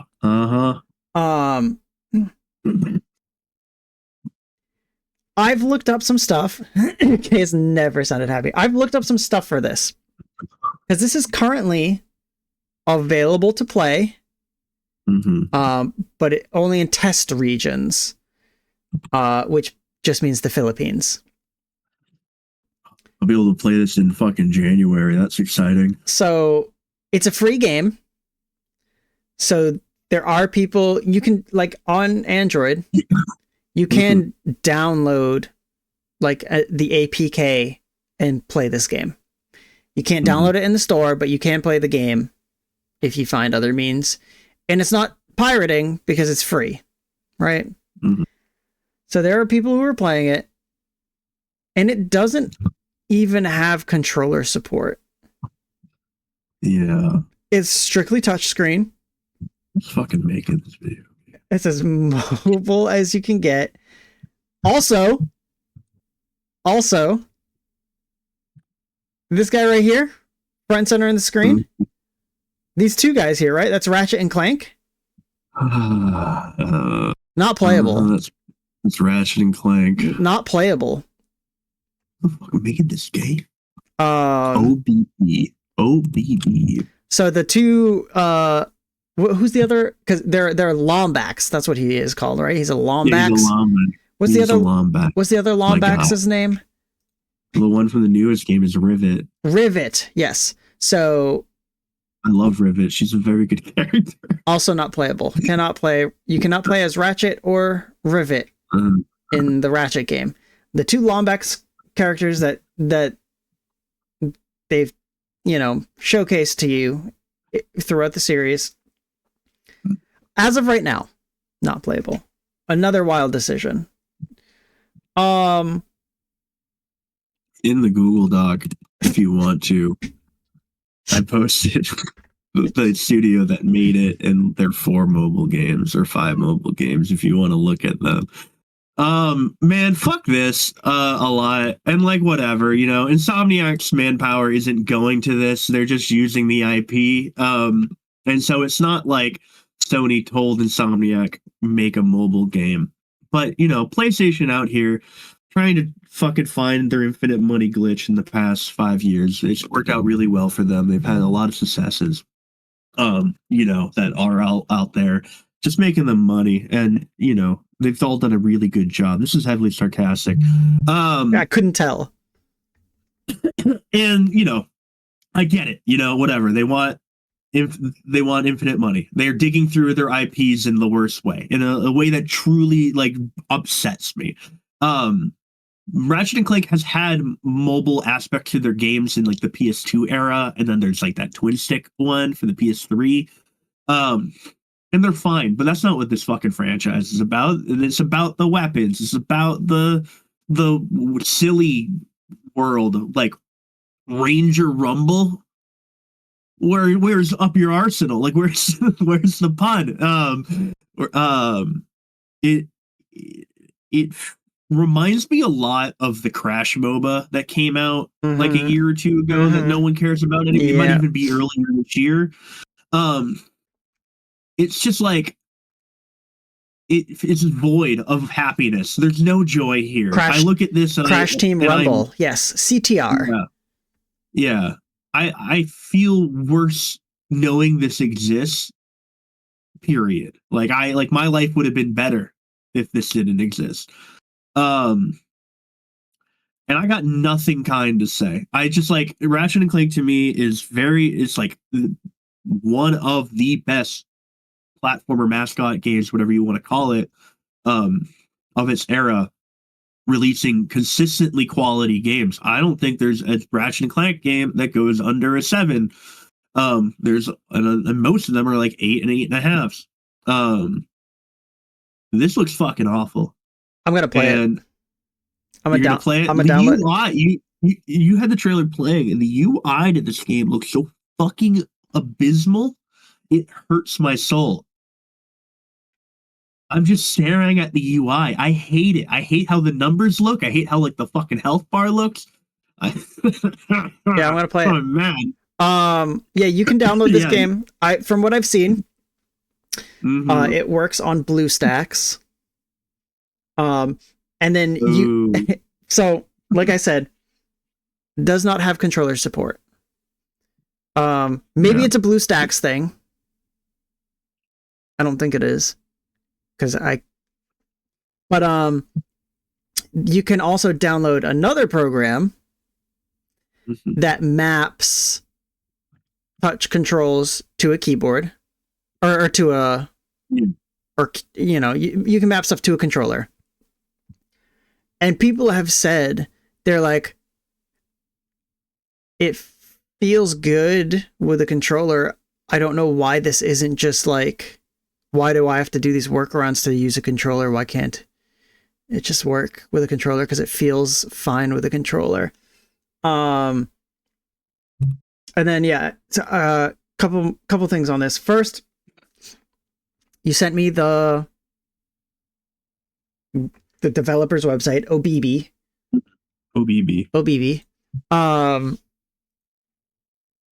Which it doesn't even have the Crash Bandicoot game on here. They have the game Frag. I think it is a different developer. I just think it reminds me of that. What? I think this is a different developer than the Crash game. I just no, I'm sorry. I didn't mean the Crash game. I meant a different. This is the developer for the Ratchet game. Gotcha. Which it doesn't have the Ratchet game on here. So they have Frag Pro Shooter, Beast, which stands for Bio Exo Arena Suit Team, which looks very much like the Ratchet game. Yep. Go-Go Magnet, Sup Multiplayer Racing, and Motor World Car Factory. Beast is available on Switch, so maybe that's a play. Maybe you just play oh my god, I can't do that. There was no volume option. I'm not watching that trailer. Yeah, get off it. So yeah, you're just so done with all of this. The top, I googled Ranger Rumble, and then I see a Reddit post that's just like, I think I'd say there's more things I dislike with the game than I like about it. Yeah, and you're like, yeah. All right. So, man, with these, it's gonna make it longer for me to get Ratchet and Clank. With these two games, I don't think it does. Because. Well, if this goes horrible and fucking SIE out there, their goddamn ivory tower are going to be like, well, people don't like Ratchet and Clank, like it's just not a good IP anymore, despite like most people's fucking favorite PS5, not most people, a lot of people's favorite PS5 game for that launch window was goddamn Rift Apart. But like the IP's damaged because we made bullshit cash grabs of everything. Ranger Rumble, learn the name. It's gonna be huge. But yeah, so Guerrilla for the Horizon series had been rumored, I think, to be making a multiplayer game. I think that's still happening. And yeah, I don't think this MMO is that from what I can tell. They're supposed to be making some sort of multiplayer Horizon game. With that being said, and what you said earlier, we've got Horizon Zero Dawn, Horizon Forbidden West, this Horizon Steel Frontiers, Lego Horizon, the VR Horizon. Each Horizon also DLC and whatnot, so yeah. There's and then potentially this new multiplayer Horizon. There's a lot of Horizon. There's an oversaturation of Horizon. Yeah. And it's an oversaturation of Horizon that like doesn't like, I don't know anything about the Lego Horizon. It doesn't feel what? I was like, what's your thought process? Like, it doesn't feel earned that there's like this much Horizon. It maybe it's just like, it doesn't feel. Yeah, like I guess like Horizon is, yeah, I guess earned. Like it like they haven't earned the right to have this much Horizon out there and for like things to like just like get washed by the wayside. Like I think it's interesting because like Horizon's like strategy is very PS2. Like it is very of that era. Like that, like here's in the I don't know, like in 5 years, 6 years time. When did Horizon come out? Like that's a great question that I should ask you for start going on this. Zero Dawn, probably like 2017. Yeah. So in the last 8 years, there's 5 like Horizon games. 6 maybe. And that, like, you know, it's not quite the same of like when you would get like a Ratchet and Clank every like 2 years or whatever, but like we're pretty close to getting like a game of quality constantly. Why Sony pushes it so hard is very interesting. I don't really know if they just have a lot of faith in Guerrilla and it's a new IP that sold really well and like critically went really well, despite it being a game I hear no one talk about, which is like the crazy part about Horizon.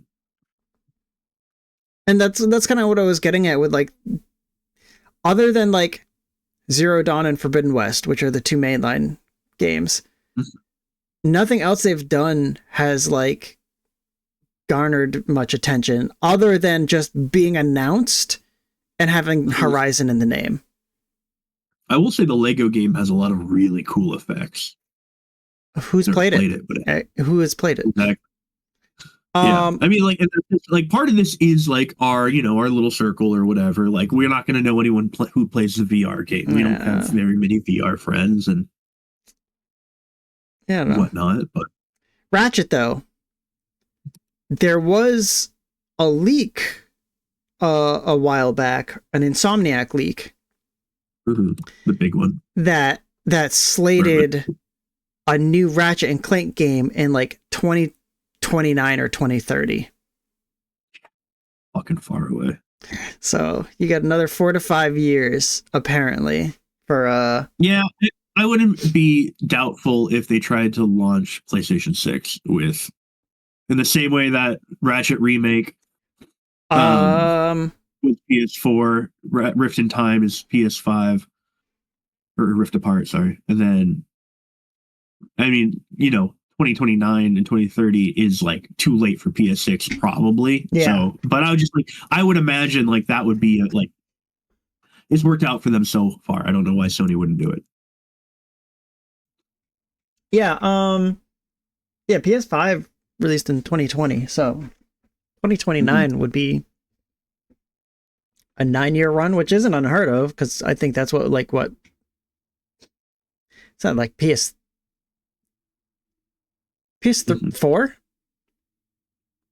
I think the Xbox One PS4 era was like almost 10 years. No, because 2014, 2013. 2013, so 7 years. Yeah, 7 years. I think, yeah. Okay. And then the 360 generation would have been like that generation is the longest, but the recession is the reason for that. Yeah. Let's get off this. Let's talk about a game that you want to talk about. Yeah. Let's talk about something that makes me feel any semblance of joy. It makes you feel less tainted. You're so right. So right. I don't know. Full disclosure, I'm a big Arthurian lore nerd. I love my King Arthur legends. I think it's really cool to think about knights and whatnot. But that's just like the setting for this. Tainted Grail, The Fall of Avalon, is a Polish indie studio. I would say indie, although this game has a quality that is very AA. It is a Scrolls-like for the most part. It has also a lot in common, I would say, aesthetically, there's Dark Souls in its DNA. This segment is going to be the most like just name drop bullshit I'm ever going to say in my life, I think, because there's just so many things this game is like and takes inspiration from that it's hard not to, it's hard not to talk about. But the basic premise is that there are, I think, 3 zones. so it's not pure open world in the same way that like Oblivion or a Skyrim are, or even or like in the stuff farther back. But like you have your Act 1 zone, and it's pretty fucking big, and it plays exactly like you expect. You have, you can have your right button for your right arm, your left button for your left arm, and you can either put 2 magics in there. You can put a sword into magic, you can put a sword in a shield, you can put a bow, you can like any way that you've ever played Oblivion or Skyrim, it feels like that. I would say it feels a little bit more like Oblivion though. Like the nuanced stuff. But the whole premise is that you wake up in a prison. Wow. Weird. That's weird. And someone breaks you out of prison, and lore things happen, and you get the soul, part of the soul of King Arthur trapped inside you. You get to create your character and everything. And that's a big thing in this universe, where you are in Avalon, on the border of Camelot, spelled with a K for some reason. 600 years after King Arthur has died, like and you learn, and you learn a lot of really like, neat things about like there's this thing called the weirdness, which is like the weird wood. It's spelled with a Y, so it's cool. WYRD. And it's just corrupting everything. The weirdness. And everything like in this world is like people are starting to hate Camelot, because Camelot, in order to fix like what's going on and protect itself, has been resurrecting King Arthur over and over again to like solve all their problems. And every time they do, the world gets more and more corrupted, tainted even. So you're in this like kind of dark setting, like a lot of like this world has very little has like bastions of humanity left. There are still people who live in it, but it's very clearly like it's not the greatest world to live in. People are getting corrupted by this weirdness that's causing them to lose their sanity. There's a lot of like, I think like that's kind of like where I bring the Dark Souls in, is like the world is at the teetering at its edge. Like everyone is like pretty much fallen and gone. And there seems to be a struggle about what the cycle is.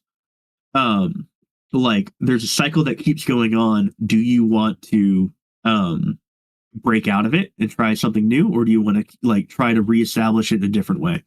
I guess like the most interesting part to me is how well this game uses what content it has.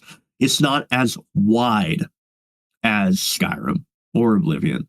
There's not as infinite amount of like dungeons and like caves and whatnot that you can run through. But there's quite a bit. There's a good amount, and the amount of times you go into just a cave that you see, and it starts like the coolest quest imaginable that like you could have just missed because you didn't go in this cage. And like in this cave, and you're like all of a sudden you're like, what the heck? Like I'm talking to like some random monster that can talk for some reason, and it's just like silly. Like there's comedy quests that like break up this kind of dark, dreary, like morally gray universe. And then there's like you enter like a place where people get lured in by the aspect of power, and then all of a sudden there's like a bunch of like blood sacrifices, really horror like looking aesthetics. And I'm just like, every time I'm constantly like, oh man, I found a new place, I'm gonna check that out, cool.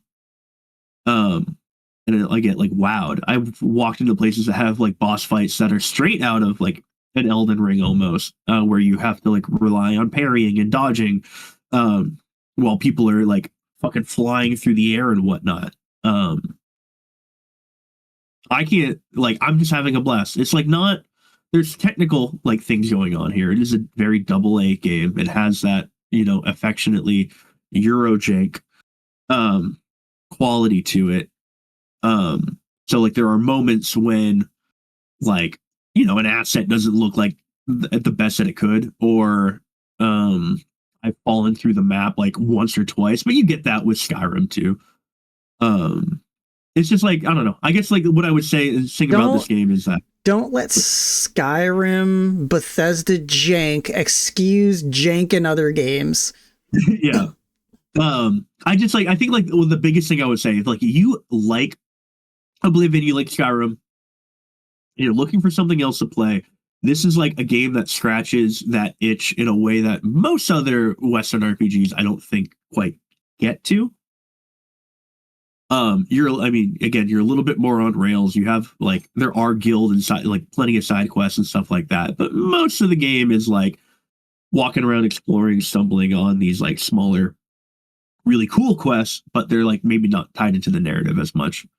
But like you can sneak around and become a sneaky arrow person, like I always am.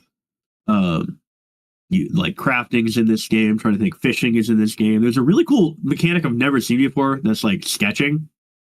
You can look at anything in this video game, and you can bring out your sketchbook.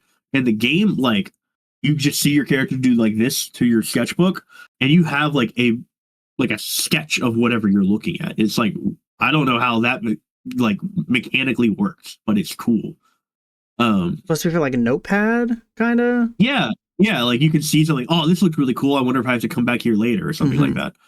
I will say things I do like is that like unlike some open world games like The Witcher, it like where like The Witcher's open map. I love the game to death, but this open map just shows you every question mark on the map.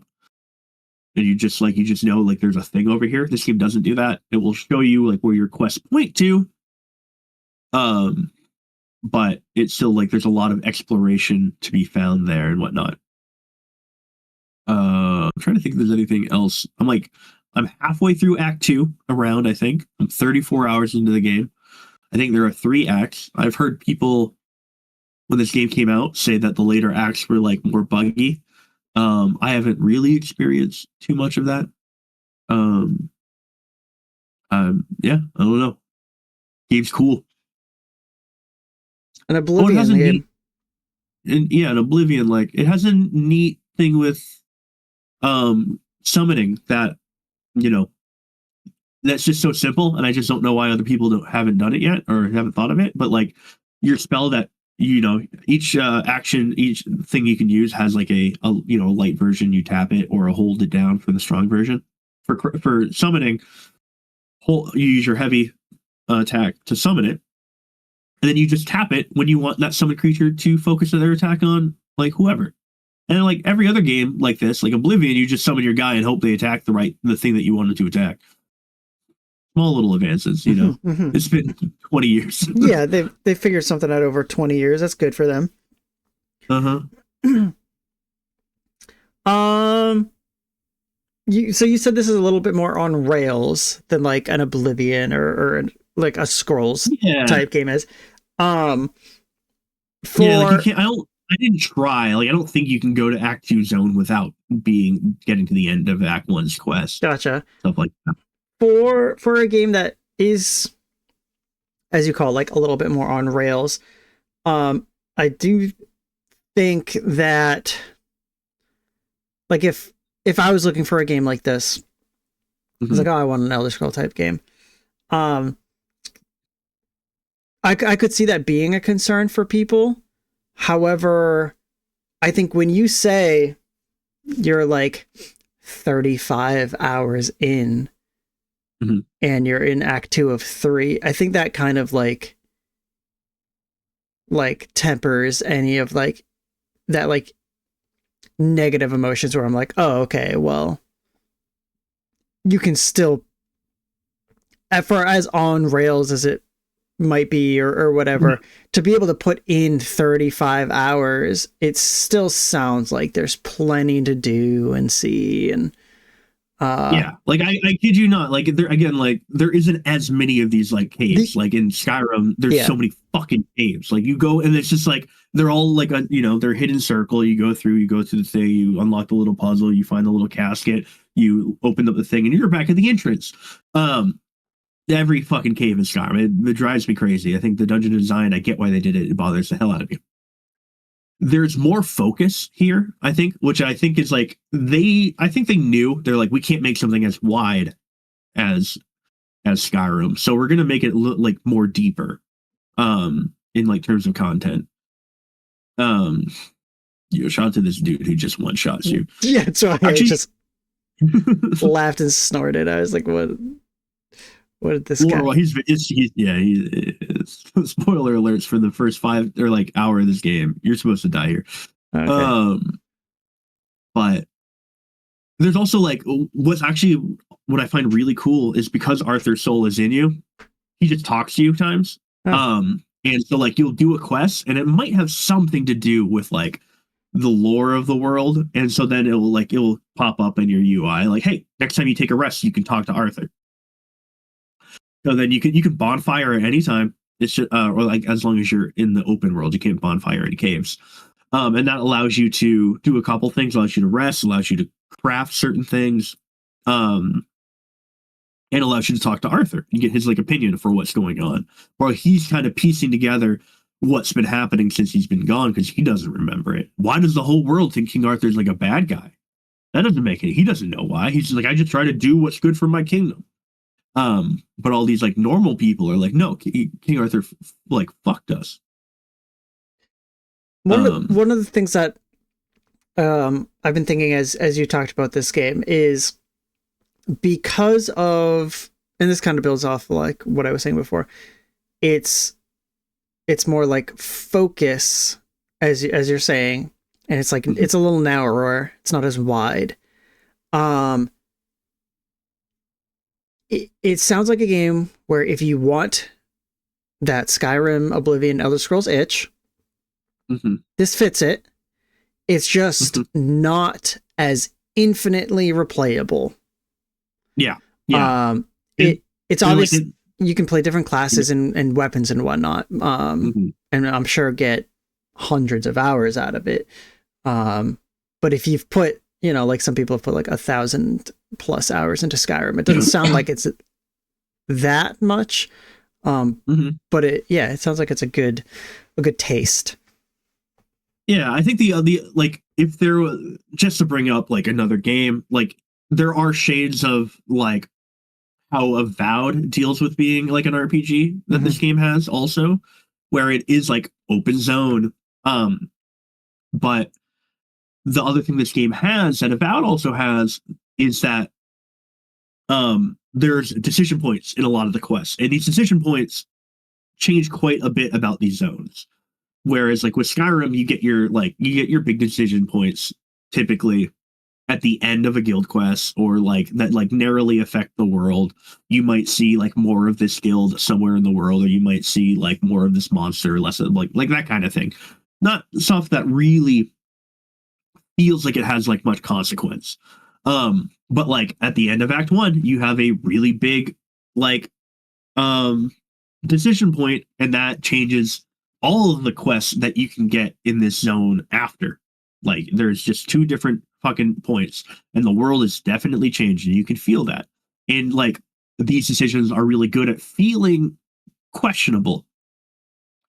There are moments where I'm like I had to sit there and go like, okay, everyone that I'm like kind of friends with tends to kill this guy, and then I go in and talk to this guy, and I'm like, you are doing kind of not great things, but like if I were to like look at it from your perspective, I get it.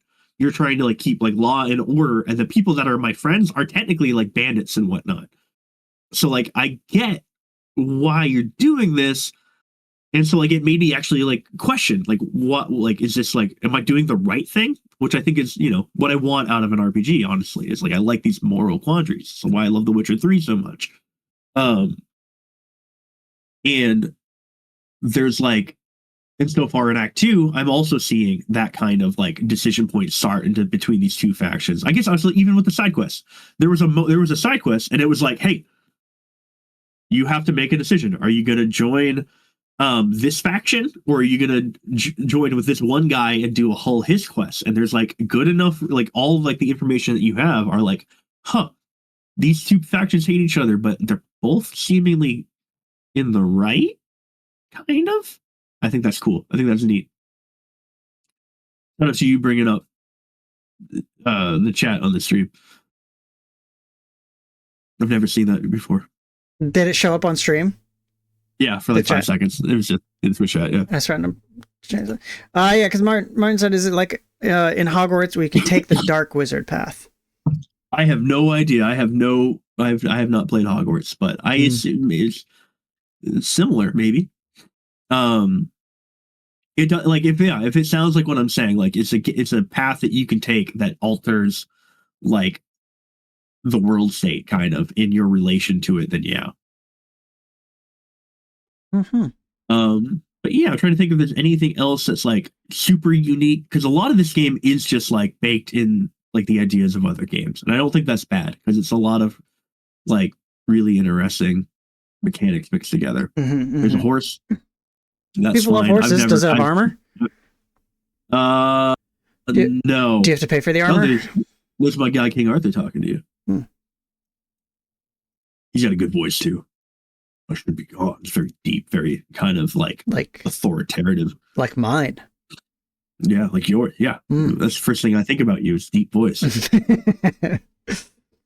Oh, I guess like the last thing is there's so many like in these smaller, weirder experiences, you see some of the coolest looking, like weirdest looking dude, very like face scarred. They're like growing like coral out of their bodies, like very like kind of horrific, but it's like fantastical, very like fae driven.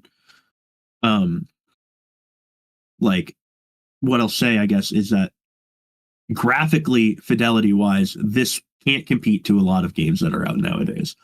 But art direction wise, we're looking at like the beach tutorial level, so it's like nothing. But later on, there's some really awesome art direction choices that somehow fit in this, like, you know, Avalon is basically Ireland kind of aesthetic.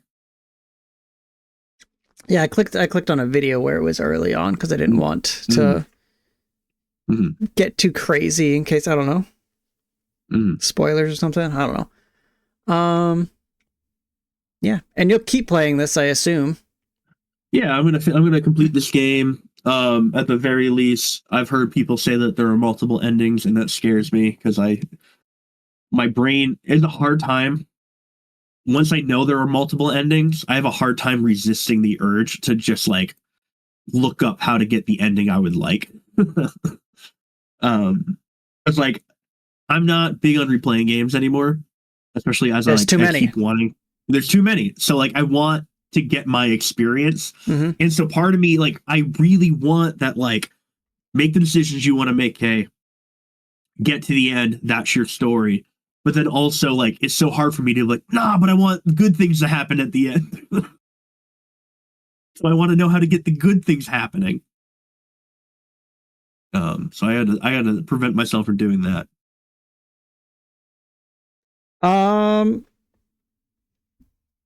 Do you have anything lined up, like, after this? Because like you typically have like the game that you're playing. Yeah. So like, I will say, I will say that I was on the brink of buying Kingdom Come Deliverance 2 to get it through, so I could try to play a good amount of it. So I feel like I could speak about it better. And then I realized I've had this game fucking installed on my computer for like 8 months, and I was like, I'm gonna play this game I've installed. Okay. But after this, there's one game coming out in December, maybe 2 games coming out in December that I have lined up. Oh, I thought you just meant in general, because that sounds about accurate too. Yeah, there are like 2 of the 6 games in December are games I'm interested in. One wasn't supposed to be December, but that's fine. More for me. Unbreakable. Yeah, unbeatable. Yeah, unbeatable, not unbreakable. Whatever. Peter Martin in the chat. This game has a bunch of Plague Doctors. A bunch of Plague Doctors in this game. Because the Red Death is happening, like Edgar Allan Poe. And so there's a bunch of Plague Doctors that are also torturing all of their patients. You're speaking straight to him. Edgar Allan and Poe were the name of 3 frogs they had. Aww. So you said Plague Doctors and then Edgar Allan Poe, and you know all over it over there. All right, Tainted Grail, The Fall of Avalon. Fall of Avalon. Do you think it'll rise back up? I think that's part of like the decisions in the game. Is like, do you break the cycle? Do you stop the reliance on Camelot? Do you help? Like, what is fixing it anyway? Who knows? I'm imagining a scene where the title shows up and then the word fall just fades out and becomes rise, and then it's the rise of Avalon. Changing gears to another video game that I don't know, wanted to bring a little bit of attention to, because I think it's like an interesting shift in like types of games that we're seeing, but it's called Side Effects. Yeah. Do you know? Very little. I don't think you want this game. Okay, maybe you do. I don't know. Side Effects. Russian roulette simulator. Kind of. So, I guess if you like, let me bring up the Steam. It's got a creepy, gross look to it. Mm-hmm. And it's about taking drugs in like a Russian roulette kind of way. There are game mechanics to it that make it so not everything is just completely random. But I don't like the eye thing I just saw. Nope. No, there are things. Have you ever heard of Liar's Bar? Nope. Liar's Bar was a fairly popular game that came out sometime this year. And it had Lucid, thank you for the Prime. Liar's Bar had like a poker. It was 4 people sitting around at a table, just like this. And it was poker. And also had some Russian roulette to it, where you would all play your poker hand. I think it wasn't poker. It was like liar, whatever it's called. I don't know. You lie about what's in your hand, and if you get caught lying, like bluff, yeah. Cheat. The heck the name of the game is. And it had this thing where like you had a gun, you held it to your character's head, and a Russian roulette if you lost the round or whatever. This game, 4 people sitting around. You can see on the table here in front of, like, I guess your character, there's some shields, there's some hearts, and then there are items. And then in the center of the board, there are some pills of varying types. And basically at the start of a round, it tells you like how many pills there are, what types of pills, like what shapes and stuff like that. And it tells you the effects that the pills could have. Okay. So like on the board right here, there's 1, 2, 3, 4, 5, 6 like of those purple pills. And it'll say like, all right, it'll be like there's 6 pills. And it'll be like 4 of them heal you 2 shields. And 2 of them deal this much damage. And so it'll say that for all the pills, and you can pick up and move the pills around on the board there. And on your turn, you have your items, and you can use your items to do different things. Like, for instance, there's the hammer that you can see on the screen. That just destroys a pill. There are also things that help you test pills. so that you can see its effects, basically. So you can reach out, you can test a pill, and then figure like, oh, this one hurts me if I use it. But nobody else can see. So then there's this mind game of like, oh, they tested the pill, they know what it is, but they didn't take the pill, because at the end of your turn you have to take a pill. So then there's this mind game where they're like, okay, they tested that pill but they didn't take it, does that mean it's bad? And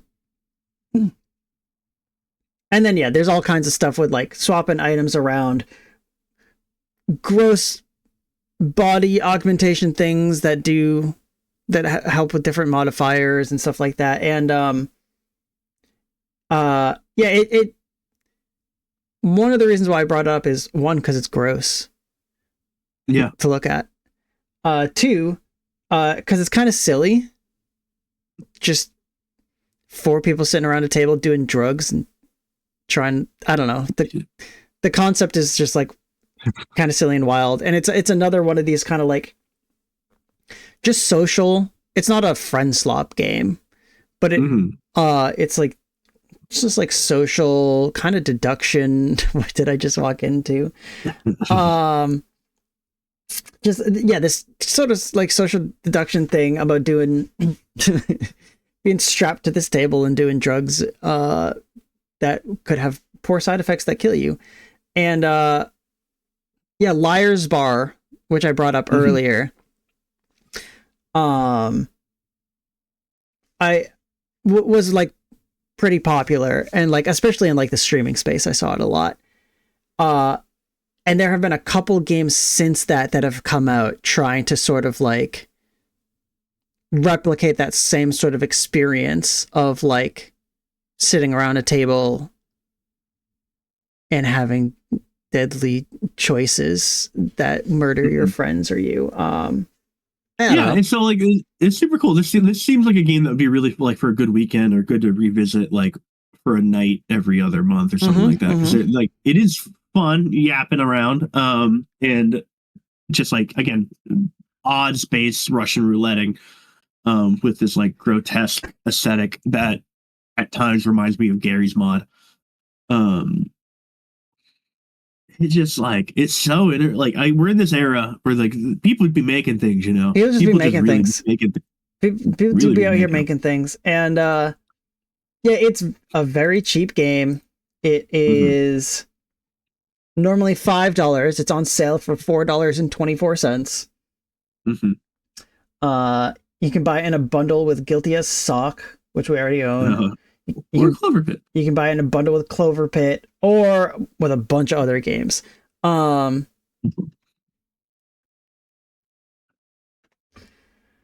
So yeah, I don't know. It's just another weird little indie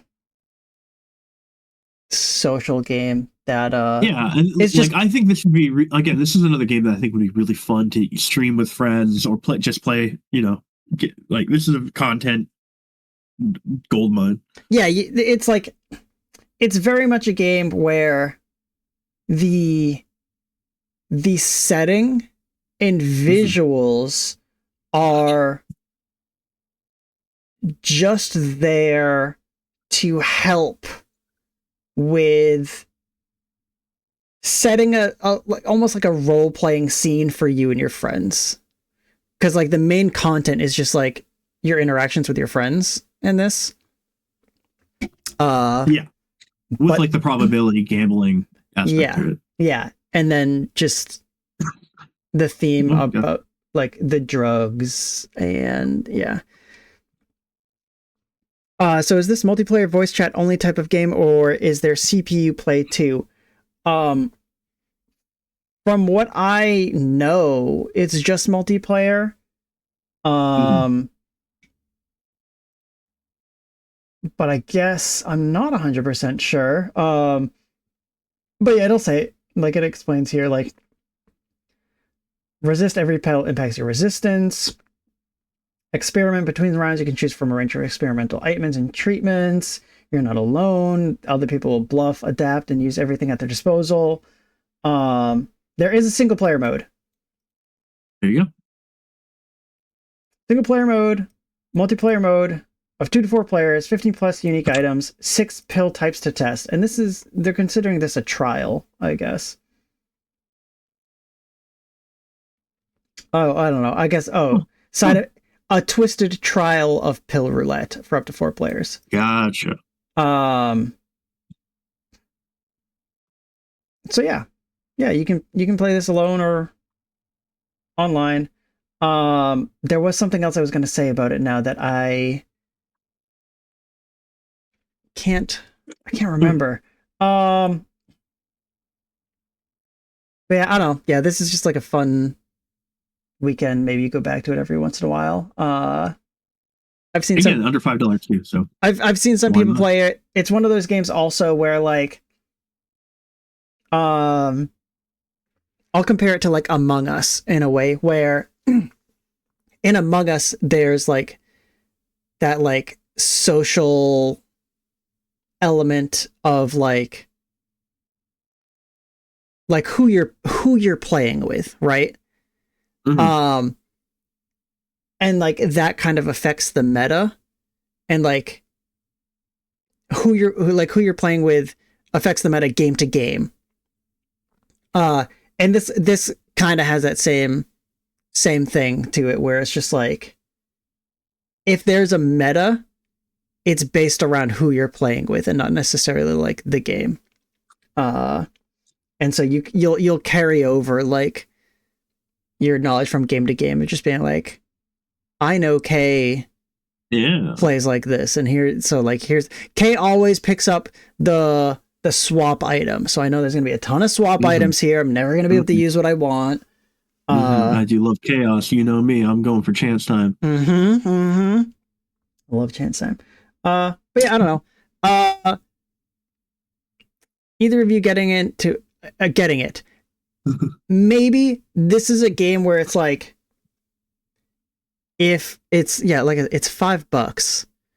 If I could convince 3 other people, be like, hey, here's a day and a time, and like have a set thing where it's like, we're gonna play this game on this day at this time, then I would get it.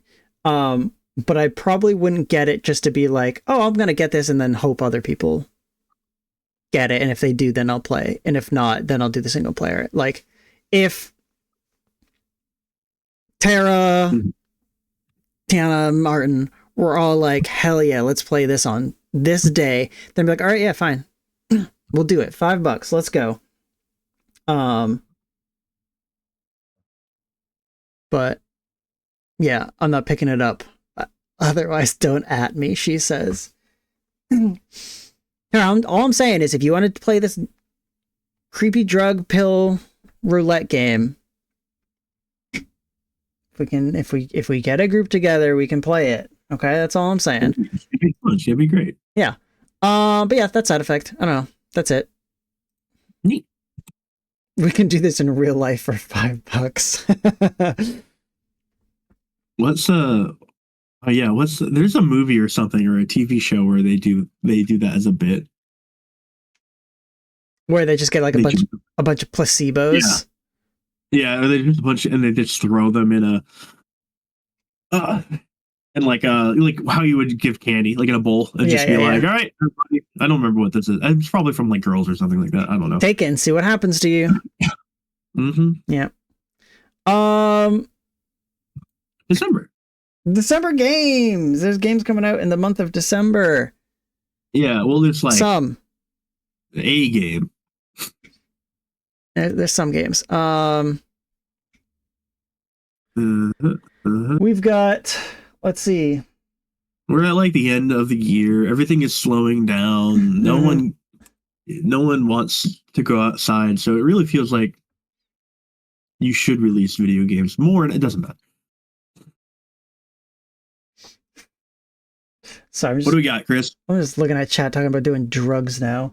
This is November. Go to December. Let's see. We've got some So on this website that I like to use, I think maybe it's not being used too much right now or updated. I don't know what's going on, or it's broken.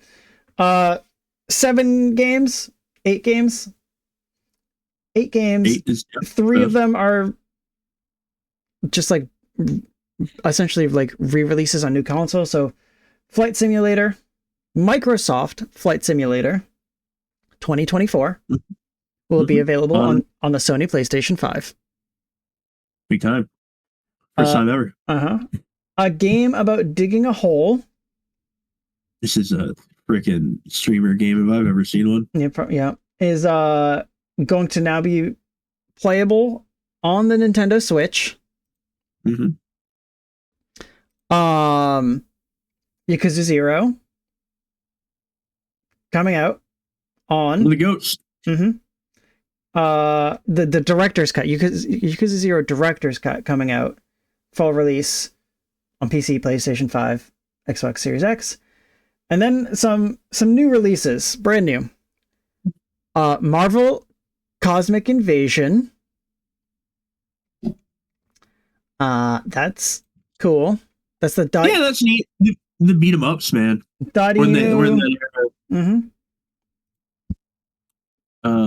And you know, everyone like again, I think a lot of people's like beat 'em up history, especially people our age, are like arcade and the arcade X-Men beat 'em ups and whatnot, and some of the Marvel ones, and us getting a new one that looks so pretty and so good. It does. It looks nice. It looks. I mean, they also made the Ninja Turtle one, which also looked very good. It looks similar to that. Yeah, I don't know. This looks good. It looks like I would hope it would look like. But that's finally out, so that's cool. That's exciting. Sleep Awake. You're speaking about how many of these first-person horror games we get? Another psychedelic horror. Oh my gosh, thank you for another Prime subscription. Crazy stream, we got 3 of those. Yeah, look at you. Yeah. So yeah, psychedelic horror. This picture is creepy with the eye drop in the eye. I hate stuff with eyes. Yeah. Eye horror is not for me. Yeah, I think like eye horror is like definitely like close to my least favorite type of body horror. Inscription has that item that you use where you rip out one of your teeth, and the fucking sound effects on it is the most like I can't listen to the game while you do it. Like that might be my like teeth horror is like even worse. That's another one, yeah. That's another big one. Yeah, this is a Blumhouse Games production, so the horror movie people putting this out. Yeah, I don't know. That's all I know about it, really. Yeah, this was announced when Blumhouse was like, we're partnering with a bunch of indie people. Oh yeah, this game is one of the developers of Spec Ops: The Line. Speaking of, it's funny that we're talking about him earlier. And then the soundtrack is one of the members of Nine Inch Nails. That's not Trent or Atticus. So, third one. That's a sad way to be described as the third one. Metroid Prime 4. Yeah, it's real. It is real, and it's out soon. It's out in just over a week. Actually, when we do the show next week, it still won't be out, but it's out next month. I hope that this game is really, really, really good. I want this game to be so good. There are some times where I look at this game, I'm like, wow, it looks really nice. And other times I look at the game and I'm like, wow. Yeah, anytime you see Samus on like in like the desert, I'm like, this looks awful. Yeah. But man, please, for the sake of Metroid and the Switch 2, be an outstanding game. Be such a big hit. To be, solely to like Metroid's been teetering on that like that next level. Like, I think Dread rules, and I think Metroid Prime obviously rules, and it's very critical darling franchise, but like I want it to get there with the sales too. I just want Nintendo to have confidence in Metroid forever. Yeah, because I want to see them do more. I want to see them do something. I mean, they tried, I guess, that one time with Other M. Yeah, Other M. Wait, what about the soccer one? Blast Federation. Ball or something. Federation Forces Blast Ball. That was crazy. But yeah, Lucien Chess as the Navi companion worries me. Not that I'm playing this without the console.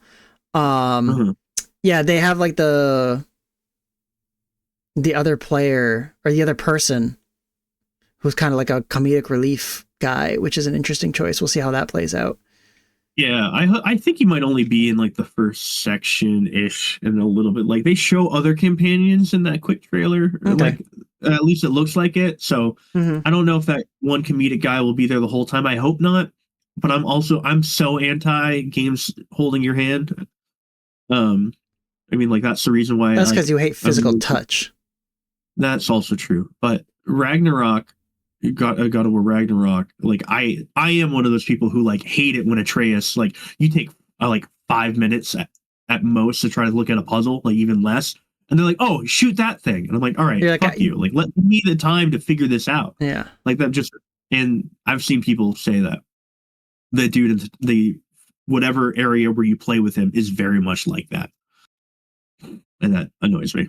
So, but we didn't have our Metroid 4 segment when we were going to talk about the whole deep dive, but like, also speaking about it, like, I like the loneliness of Metroid Prime 1 a lot, and I know 2 and 3 start to get more and more people and more yapping in it. I kind of wish it didn't, but that's just like purist in me. What else we got? Thief VR. Yeah. Thief is neat for VR people. Yeah, Thief is cool. It's got a bow and arrow. That works well with the VR. The lock picking is probably cool in VR. But doesn't make you sick. Who knows? That's a great question. You are going to be, in theory, you'd be parkouring and stuff and hiding and sneaking. And yeah, too much movement can be rough in VR. So we'll see. And then, yeah, your game here, Unbeatable. Yeah, I can't fucking. This is, again, like, did you see, like, we didn't talk about it on the stream, but it had an early November release date, and then like 2 days before, they're like, we're pushing it back a month, and they're like, we were doing some extra testing or like in some work, and we found just like a progression roadblock that just like wasn't easily fixable, and they're like, we're just pulling the plug right now. Next month, we don't want to release this game to come out and be like, and like upset people. Like, it's one thing if it's just like a bug that's like, oh, you have to like reload the save, but if it's a progression roadblock that just like fucks you, they're like, no, wait 1 month. Yeah. And I can't wait. The demo for this game is amazing. This game looks incredible. Everything about this game is my favorite shit ever. I fucking love everything about it. I can't wait to play it.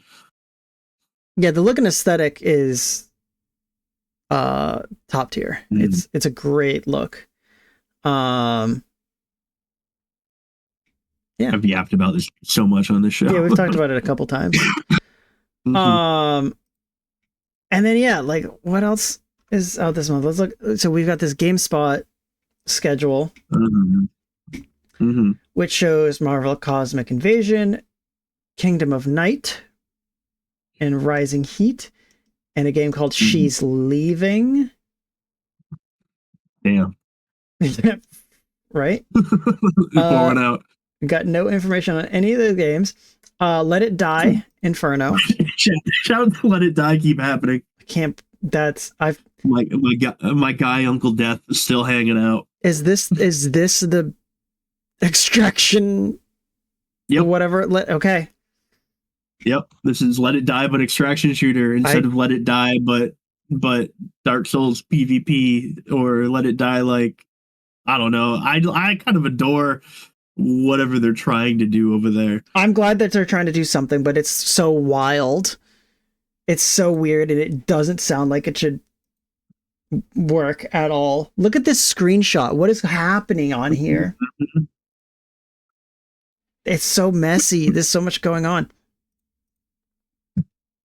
Yeah, we played a very little tiny bit of the original Let It Die. It was free. It was on PS4, and I was like, yeah, sure, whatever. I'll play it. All right. That's. I wish this was free also, but yeah, I hope that does well in Japan at the very least.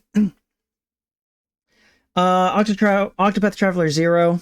Lucid even said it in chat just before here. I'm interested. Routine. Don't know. Routine, is that the space it is space. Like a space horror game. It is space. First person game. Going to Game Pass. Yeah, I watched a trailer for this one. I'm gonna be scared. Apple Arcade getting the SpongeBob Patty Pursuit 2, the sequel. Toy Eating Simulator. Toy Smash Kaboom. I don't know. Unbeatable. Oh, here's one for Martin. The Drywall Eating Simulator. I don't know why I called out Martin like that, but I don't know. Thought it was funny. So yeah, that's let's look up the Drywall Eating Simulator real quick on Steam. Let's see what we get. Call me Kyle.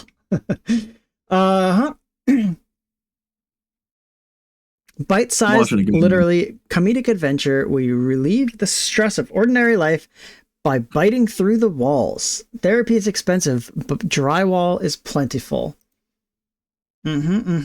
So, oh, yeah. Looks like you ate through that wall there. So this is a weird game, for sure. I'm trying to find gameplay for Mutant Football League 2. I want to know, is it It's a tactics game, isn't it? No, that's the Warhammer one. This one is not that. You're thinking of Blood Bowl. Warhammer. I am. All game. Yeah. This is not. This is. What's the Steam website? I don't know. Not Xbox. Yeah, no. This looks like it plays like a 2006 Madden, but with like blitz mechanics. Okay, you had me at blitz. I just saw someone. Yeah, I don't know. It looks janky. Here, I'll send it to the doc. I got a video I'm looking at right now. I'm on the Steam page. Gotcha. Okay, there you go. If that helps. If this has gameplay. The Terror Dome. Oh god, there's explosions. Oh yeah. I'm seeing people do suplexes and whatnot. After the whistle throwdowns and yeah. Okay. Because I'm probably not going to play a Madden ever again. Maybe this is what I got to be getting in on. Gotta get in on the Mutant Football League 2. Hard-hitting arcade-style football game. The best kind of football games. Intense gameplay, wisecracking mutants, weapons, deep strategy, and outrageous humor. Man, video games keep on coming out. They keep making them. Go away, Xbox app. Wait, was that recently added to Game Pass? There it is, Clover Pit and Total Chaos. We talked about those games today. Yeah, I don't know. That's free. And then Dadish 4. I recognize this name. Yeah, whatever that may be. I think you play as a radish. Dad. Yep. That sounds about right. Dadish 4. Yep. Here you go. Looks cute. My kind of game. Man, even so little of my godforsaken wish list is coming out. Of your 7,000 games on your wish list? Yeah, my 1,973 games on my wish list. Yeah. There's like a handful of them. All right, let's do it, okay? Let's do it. You want to talk about some trailers? Yeah. Hey, wait a minute. Fuck. Skate Story comes out this month. Fuck these lists. All right, show's over. Skate Story's coming out this month. That's the end of the show. Oh, and that Kingdom of Night. We just talked about Kingdom of Night was that game I played during Next Fest. Sure. That retro bit. A couple of the. Never mind. All right, let's talk about trailers. But there are more games coming out than what these websites they're hiding from us. Yeah. Mm-hmm. Where do you want to start? All right. Bam! We got this doc here. Here's our doc. Greatest video game trailers. Here's what we've got so far on here. Mm-hmm. It goes for a while. Yeah. The first one I'm going to bring up is the Dead Island trailer, because this is what started it for me. I'll even have the sound on for these. Hopefully it's not too loud. But a friend of mine, I was over their house, and I could see into another room where there was their computer, and I could see what looked like a main menu for a video game. Mm-hmm. And I was like, hey, I just gotta ask, what are you playing in there? And he's like, oh, two parts of this were wild to me. One part was I'm playing Dead Island 2, and then the other part was I'm playing Dead Island 2 through the Amazon Luna cloud streaming service. And I was like, whoa. I've never heard of anyone talk about Luna. Yeah. So that's cool. That's new. But yeah, this game trailer came out what is it? 15 years ago is what Lucid says in chat. And was like a huge hit. With just it's like in reverse. It's not sure what it is at the start. And then it reverses to find out that the little girl who was dead was a zombie, and I don't know. It's cool, and a lot of people, it sold a lot of people on this game that I think is okay. It should not have, yeah. Because from everything I know about this game, is that it I guess didn't deliver off the hype of this trailer. I remember one of my friends being like, they lied to us. Okay. Yeah. I was like, all right, they hate this game. Yeah. Okay. But also from what I've heard about the second one, it's pretty good. It's better. I've heard the second one is better and pretty good. But yeah, this was the first one I needed to show, because it was the thing that kicked off this idea. Are we over yet? Oh my god. It's long. It's a long one. 3-minute trailer. Now we're gonna watch this girl die. Dead Island looked cool, but the game got old fast. It was just chopping off limbs repeatedly, I felt. Do you pick one? Yeah, you pick one next. Let's go to... I would feel weird if I picked 3 before you pick 2. Let's go Mass Effect 2. The Mass Effect 2 cinematic trailer. My guys. Yeah, you're a big Mass. Whoa, hey, that's really rude. Mass Effect head. Yeah, big BioWare head. I have a lot of BioWare trailers. To be fair, I think trailers in the 2000s specifically were like BioWare, Bethesda, and Blizzard, the bees. They were the big bees. And Bungie. Yeah, and Bungie. Yep. Another bee. I was staring at Bungie and I just forgot. Yeah. Man. Mass Effect's so cool. it's just like, despite my dislike of like what generic like Shepard looks like, just like him, you seeing his face, and then like them like talking about like, oh, bring you back or something like that, and then just doing my favorite thing that like a game can do, which is like giving you that little like dossier, like hint at like, here are your companions that you're going to be fighting with, and they're doing the coolest things imaginable. This is also I felt like this was a almost like a classic bit of like the first game came out and was a massive hit, and then they were like, throw everything we've got at it now. Every dollar we have, put it in the budget.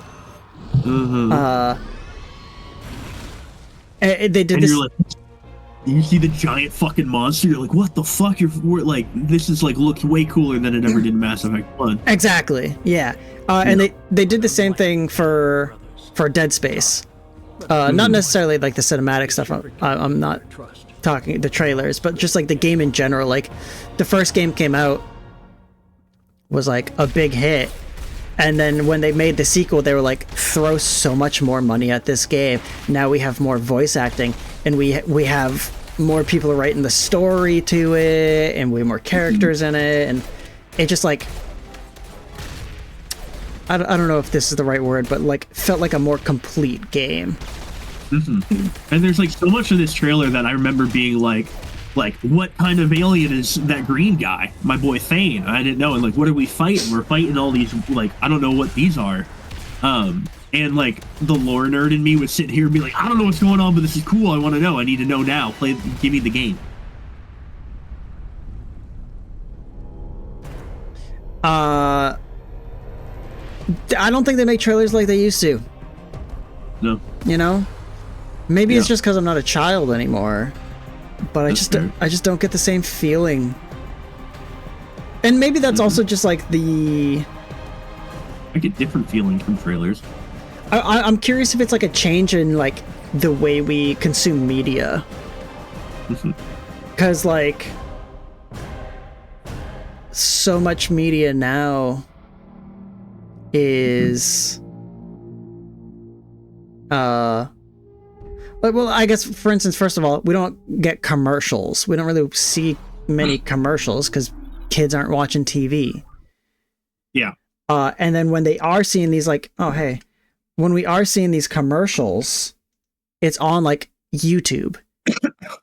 And you can't have a build-up on YouTube because 5 seconds in, that skip now button is going to pop up and someone's going to press it.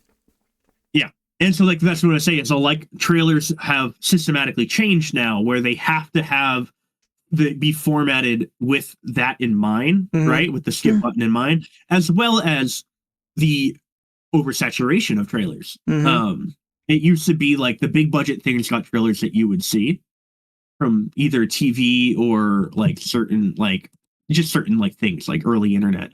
But like now we're bombarded with trailers. You and I, we almost always have some sort of director preview to talk about. Yeah. We're always talking about trailers. So, you're right. They do feel different nowadays. That being said, there are still bangers. There's still things that make me feel. Does it have anything to do with any like Smash character announcements? Who knows? I picked Halo 3, the first announcement trailer. Announcement. I just gotta restart it just because that just like one note just hits me.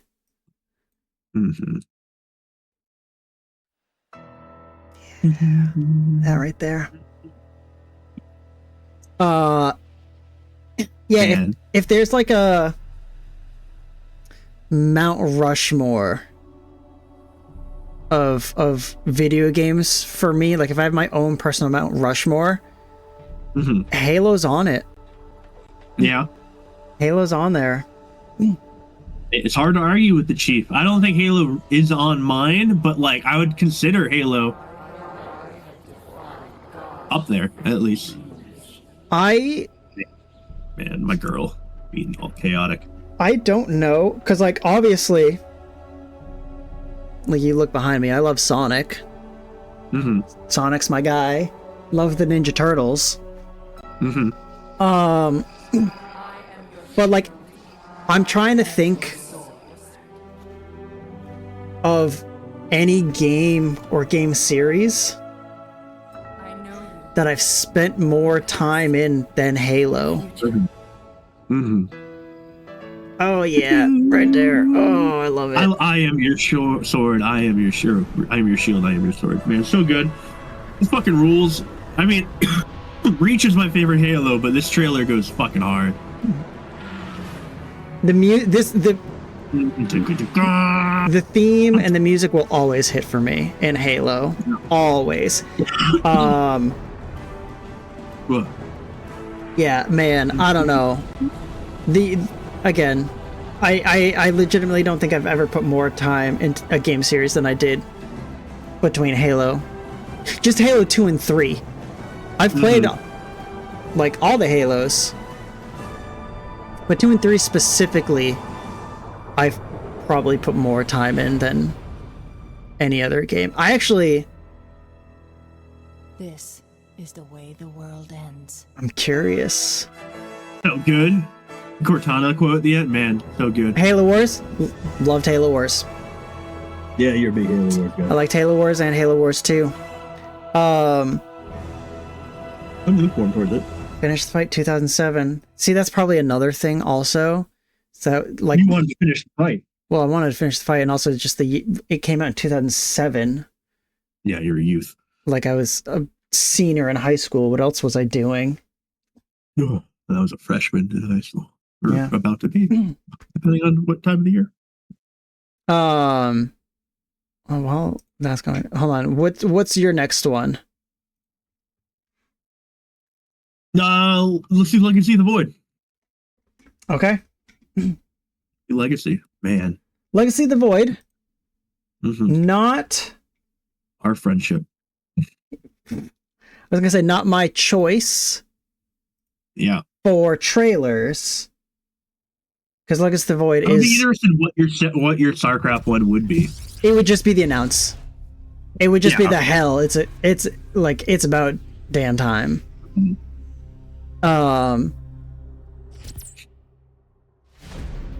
That would be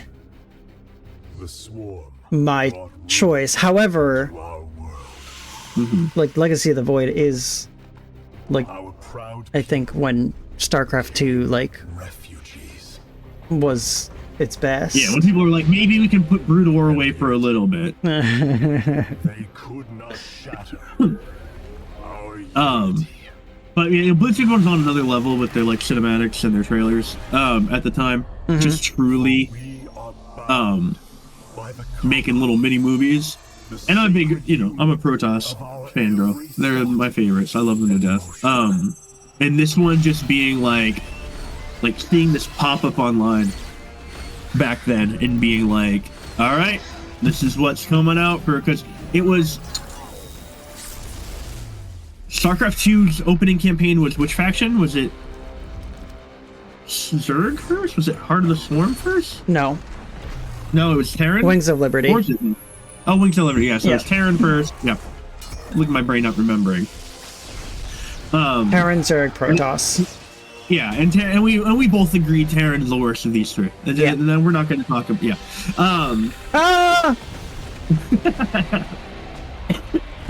Wait a second. What do we when we say is the worst? What are we saying exactly? I don't know, the least interesting in my opinion. You want to talk about regular dudes? Oh man, seeing the fucking Archeon fusion in this trailer, the power overwhelming line, they had to do it. You know they had to do it. If there's a list of best cheat codes in video games, power overwhelming in StarCraft 1, let me tell you. Man, I love them to death. Everything in this is so cool, and then just seeing Probius canonized as my Here's the Storm goat.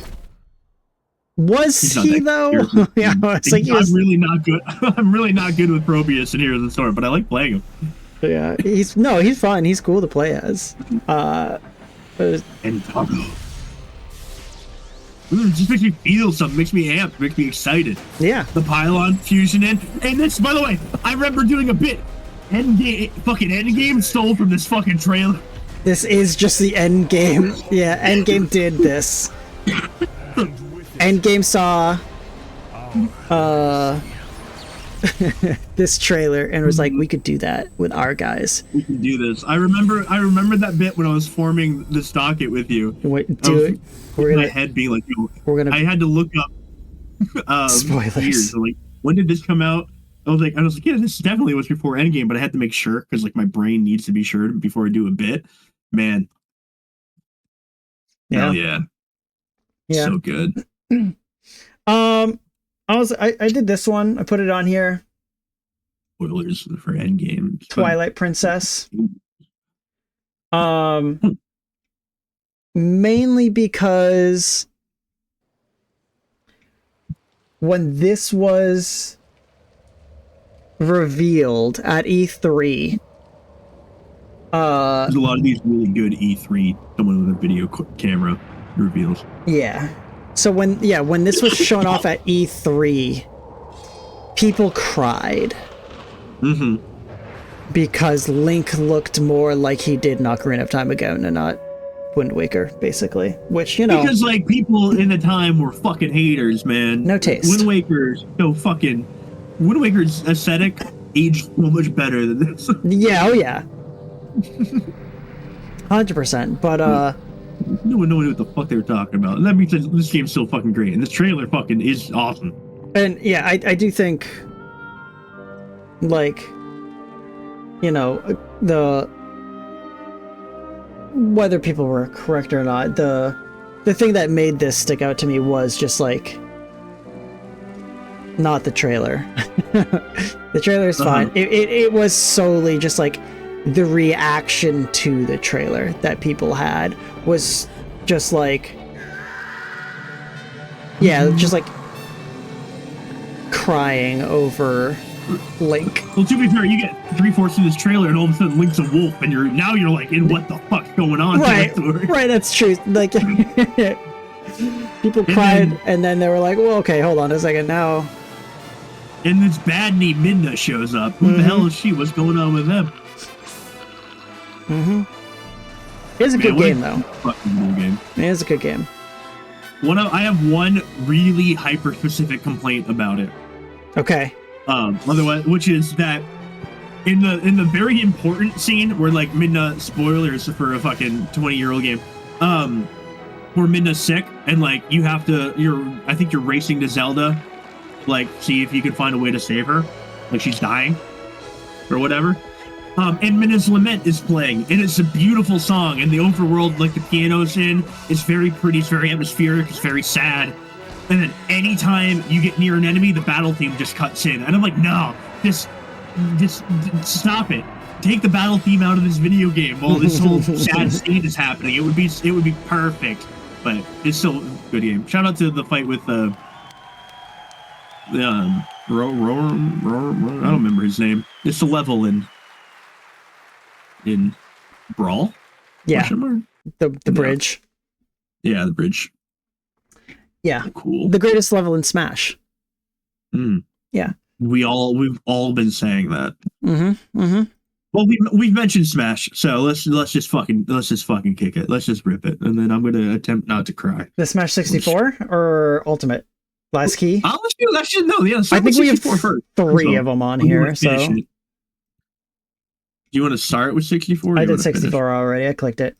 Oh hell yeah! At the beginning.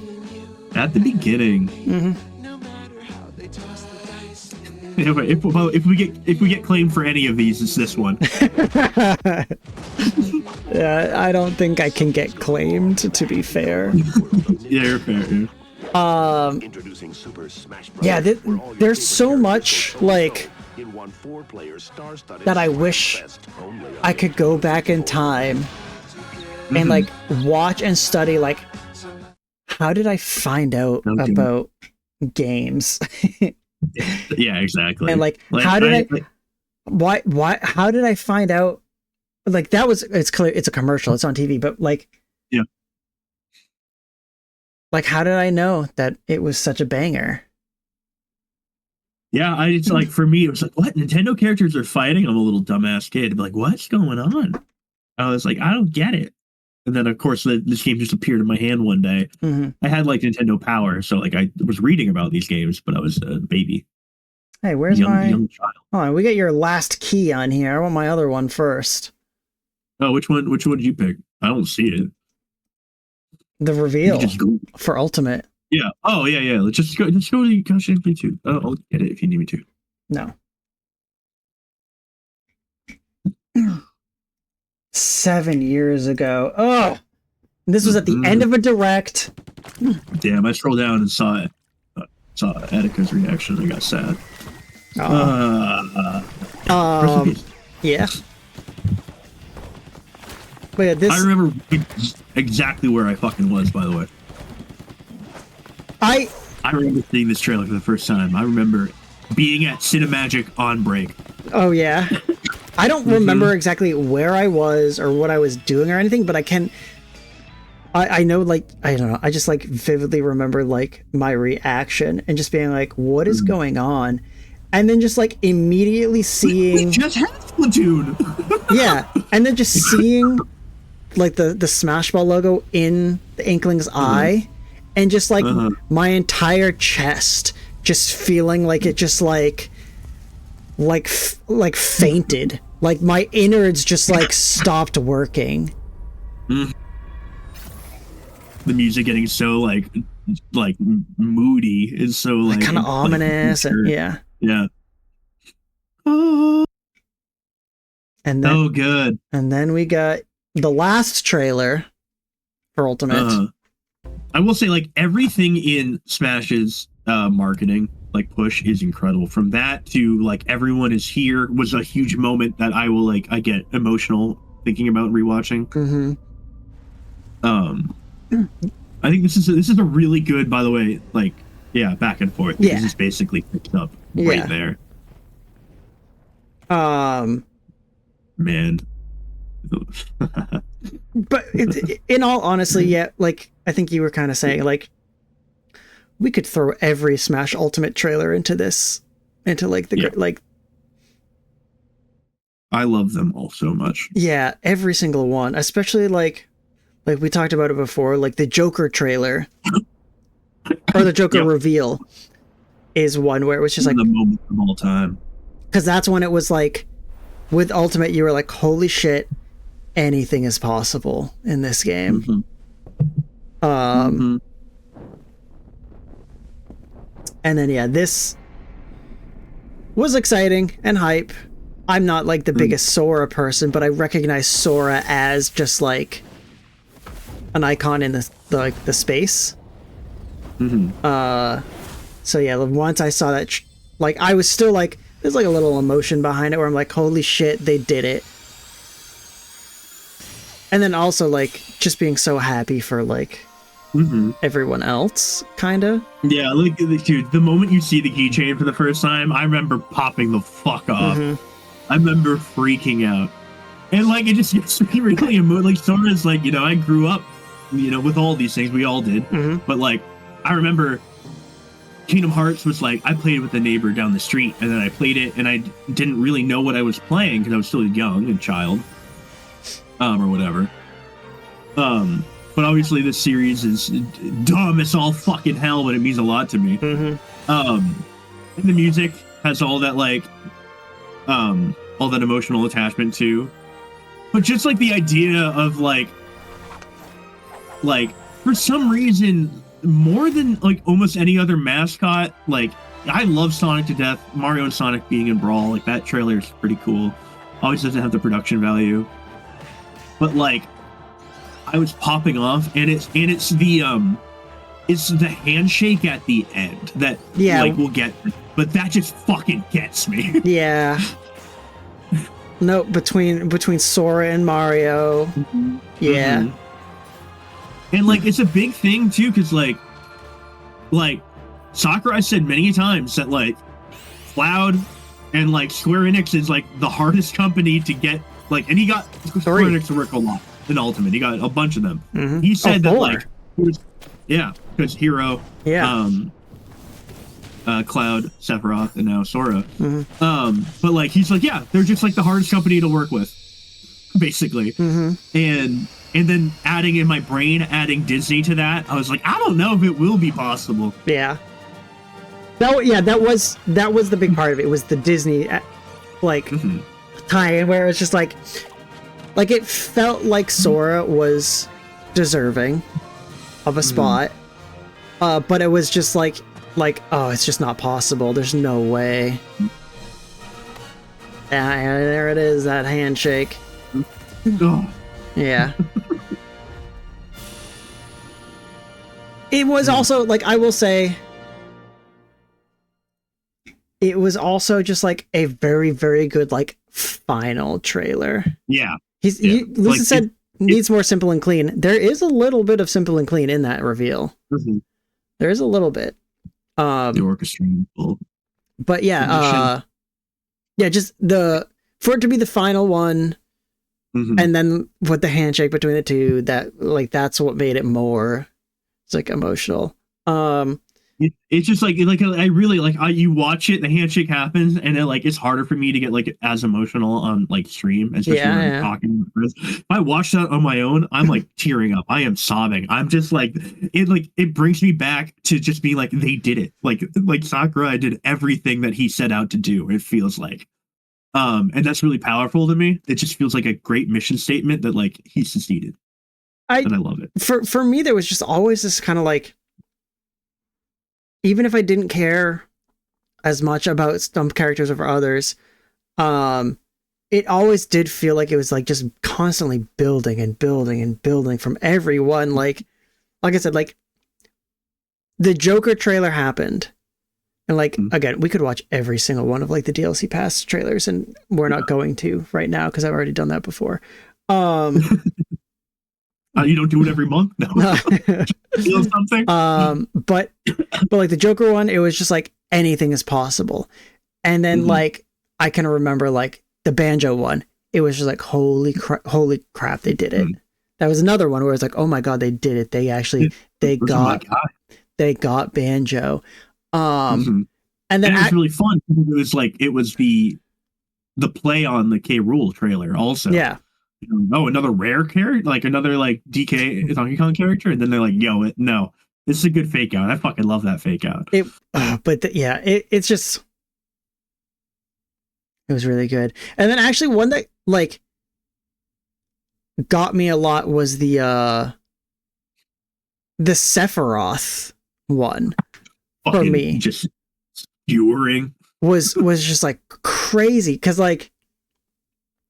I've been trying to think of it. They have a representative, not only of Final Fantasy already in the game, but of that Final Fantasy, right? So like with that, and just knowing like, oh, they got another character from this same exact game that they already have a character from, doesn't seem crazy, but like, just like when the music kicks in and you see him in the distance and it zooms in, you're like, holy shit, what the hell? Oh my god. He comes in killing the main villain of the fucking video game. Who like nothing. In lore, in the opening credits, deleted, like fucking killed, or like not killed, but like defeated every single person other than Kirby. And it's just like, oh no, here's Papa Seth. Yeah. Just only here because Cloud is here. Only is here to kill that twink. That's all he cares about is like, and he just shows up and he goes, no. A real villain's here. It's cool. It's cool as fucking moment. For a character I don't like playing. And that's my favorite thing is all these trailers rule. And like I don't like playing half of them. Yeah, exactly. Who is the worst trailer? Is it Hero? This is a different podcast. Gears of War's next. This was another like when I think of like greatest video game trailers or like most like just like Hall of Fame trailers.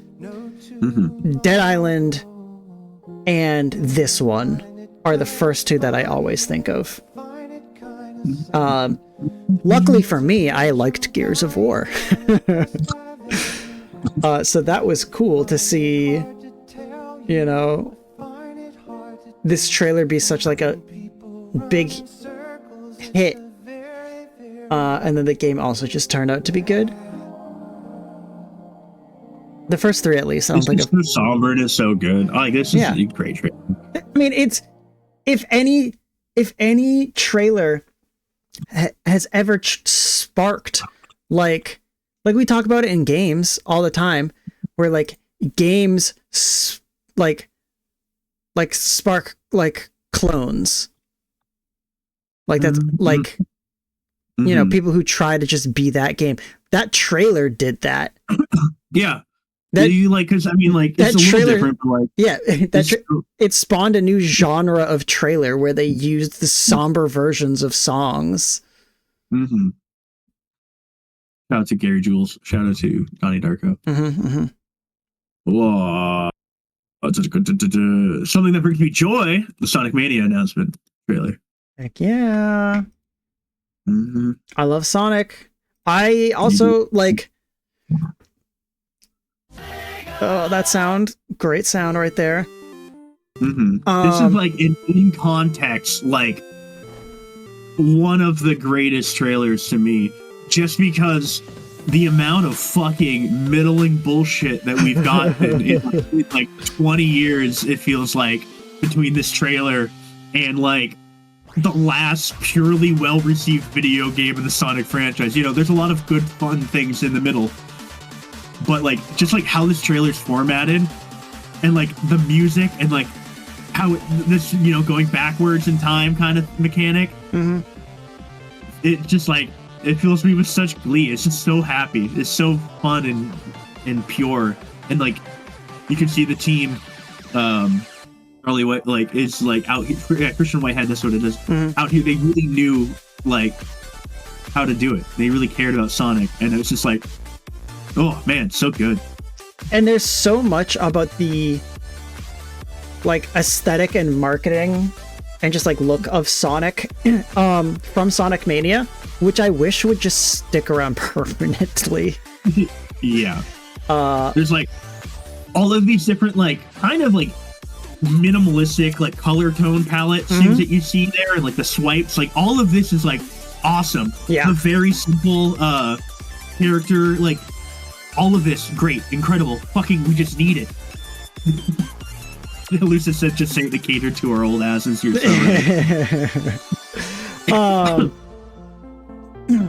But yeah, I just wish like we could get more Sonic Mania likes, like more, like I wish they did more of this. But what I thought was funny, I wish they weren't so fucking jealous of Christian Whitehead. I thought what was funny here is I think it's hilarious that they were like, yeah, we went to discover what made Sonic a gaming icon. So we hired a guy who makes fan games. Yeah, exactly. It's, man. I also like, speaking of like things like mission statements, like with Sakurai, like them just calling their shot and be like, no, like fuck generations, basically. This is the ultimate celebration of the past and future of Sonic. It's such a good, and like it is like you throw a fucking, like, you talk to anyone who plays Sonic, Mania is in their top 5. And I want to, unless they're no, just to like in conjunction, like just to show you, like Sonic Superstars, I still need to play it. I do hear it's a good game, and it looks nice. They don't go with like the same like pixel art, obviously. It's the same like classic Sonic look, but 3D. And it looks better than Sonic 4. But there's still like, this game was still missing, like we were saying, like the basic colors with the swipes and like the marketing for this doesn't, hold up like, as it just well. doesn't feel like they don't believe in it as much. Like you can tell in Mania in that trailer how much like they fucking believed in that video. Yeah. Game. Whereas like this doesn't necessarily give you that same amount of like love for the like video game. Yeah. Again. I just voxels. wish we could go like this is Sonic Superstars in like without having played it, and like I really really should, seems so close. Seems like they almost had it. Well, again, that's so much of Sonic's career over the That's last, true. like forever almost. That's true. Yeah, and I really don't like, so like I always go back to like Sega being like jealous in a certain way of Christian Whitehead, just because there's some really good documentaries about like Sega, the Genesis specifically, and about video gaming like of that era. And like it's very clear like that when Sonic hits and it's the American Sonic team, Sonic of America. I mean, it's a Sega of America that makes Sonic and makes it hit as hard. Sega of Japan gets like fucking, they're like, what the fuck? Like we can do that. And they would like, I think they alternated like some Sonic games of that time were made by Sega of Japan. And like, but they were like increasingly jealous that Sega of America kept outshining them in this fucking video game. And so I think that like they might just be jealous people. Like I know like we're 30 years removed or whatever. But I'm convinced that Sega of Japan wants to be the people who make Sonic and make it good, and they're mad when anyone else does. Also, from what I've like seen, is America in general like Sonic more than Japan does. Like Sonic is more popular in America than he is in Japan. None of the TV shows hit in Japan, I guess. They're not listening to Sonic Underground on repeat. That's not the one that I think most people would choose. Sonic but Underground. Yeah. To search for his mother.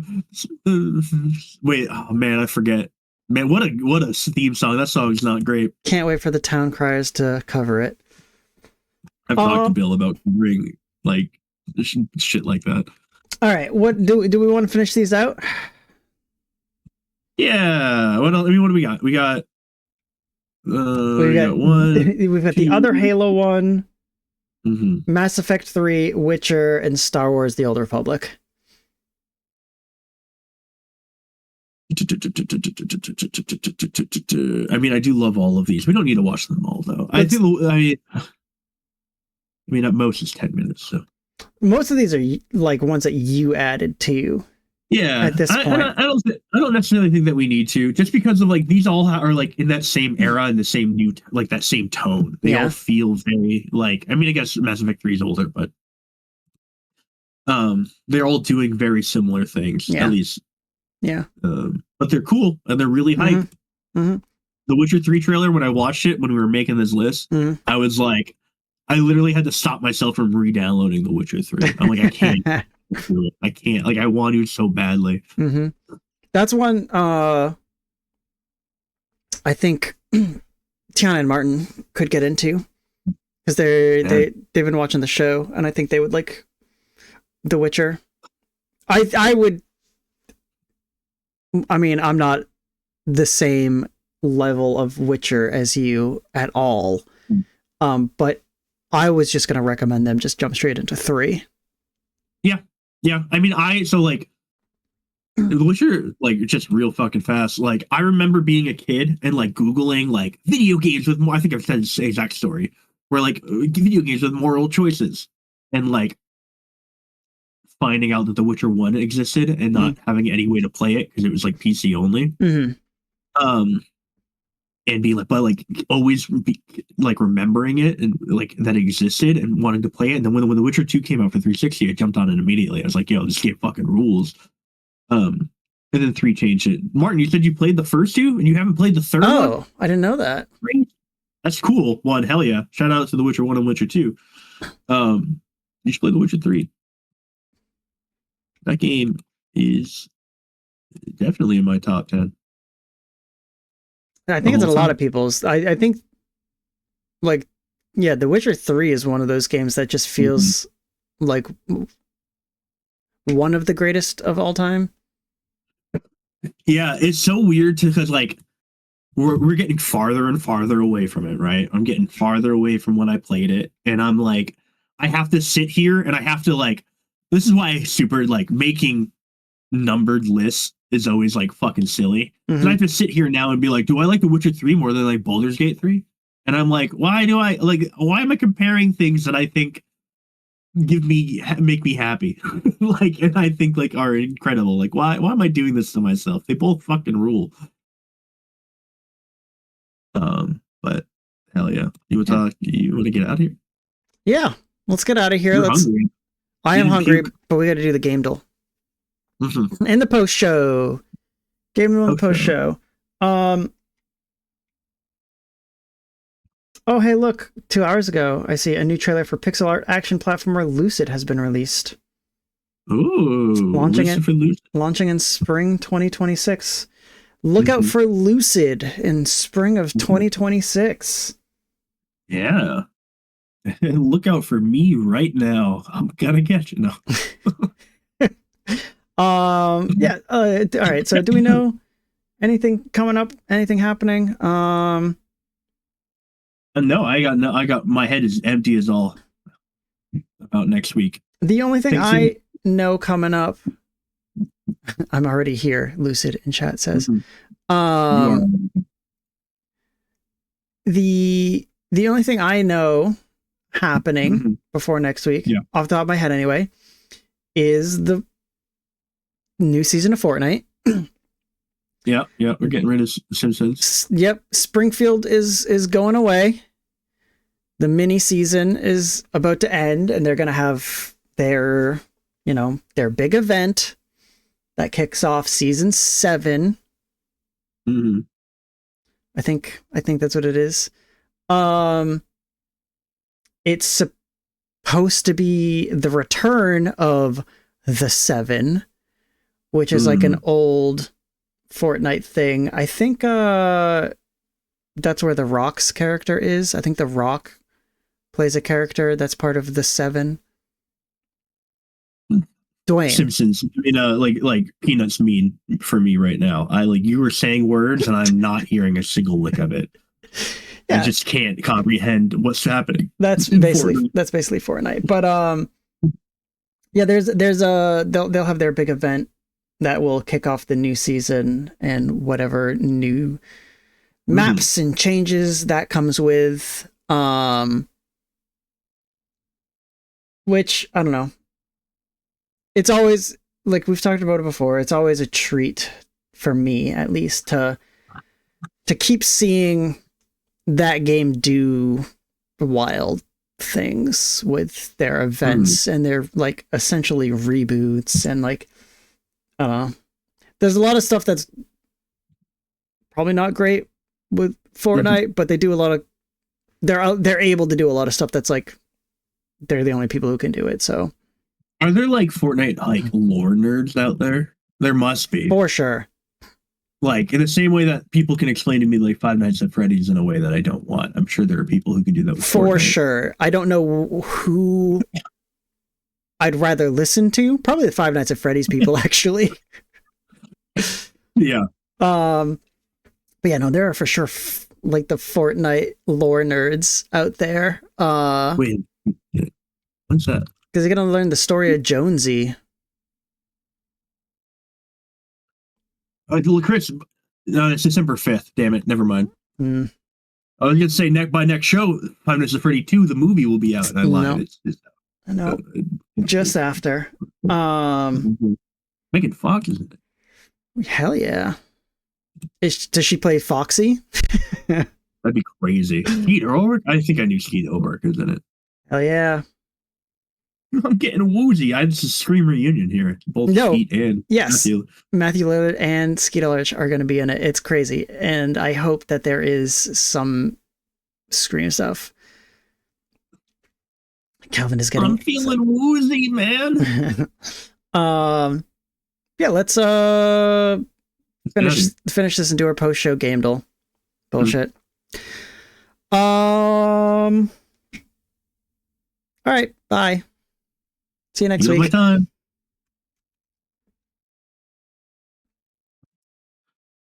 All right, you're back. I'm never sure if I hit the right button. Never sure. I don't think I did. If I would have done the show, I will.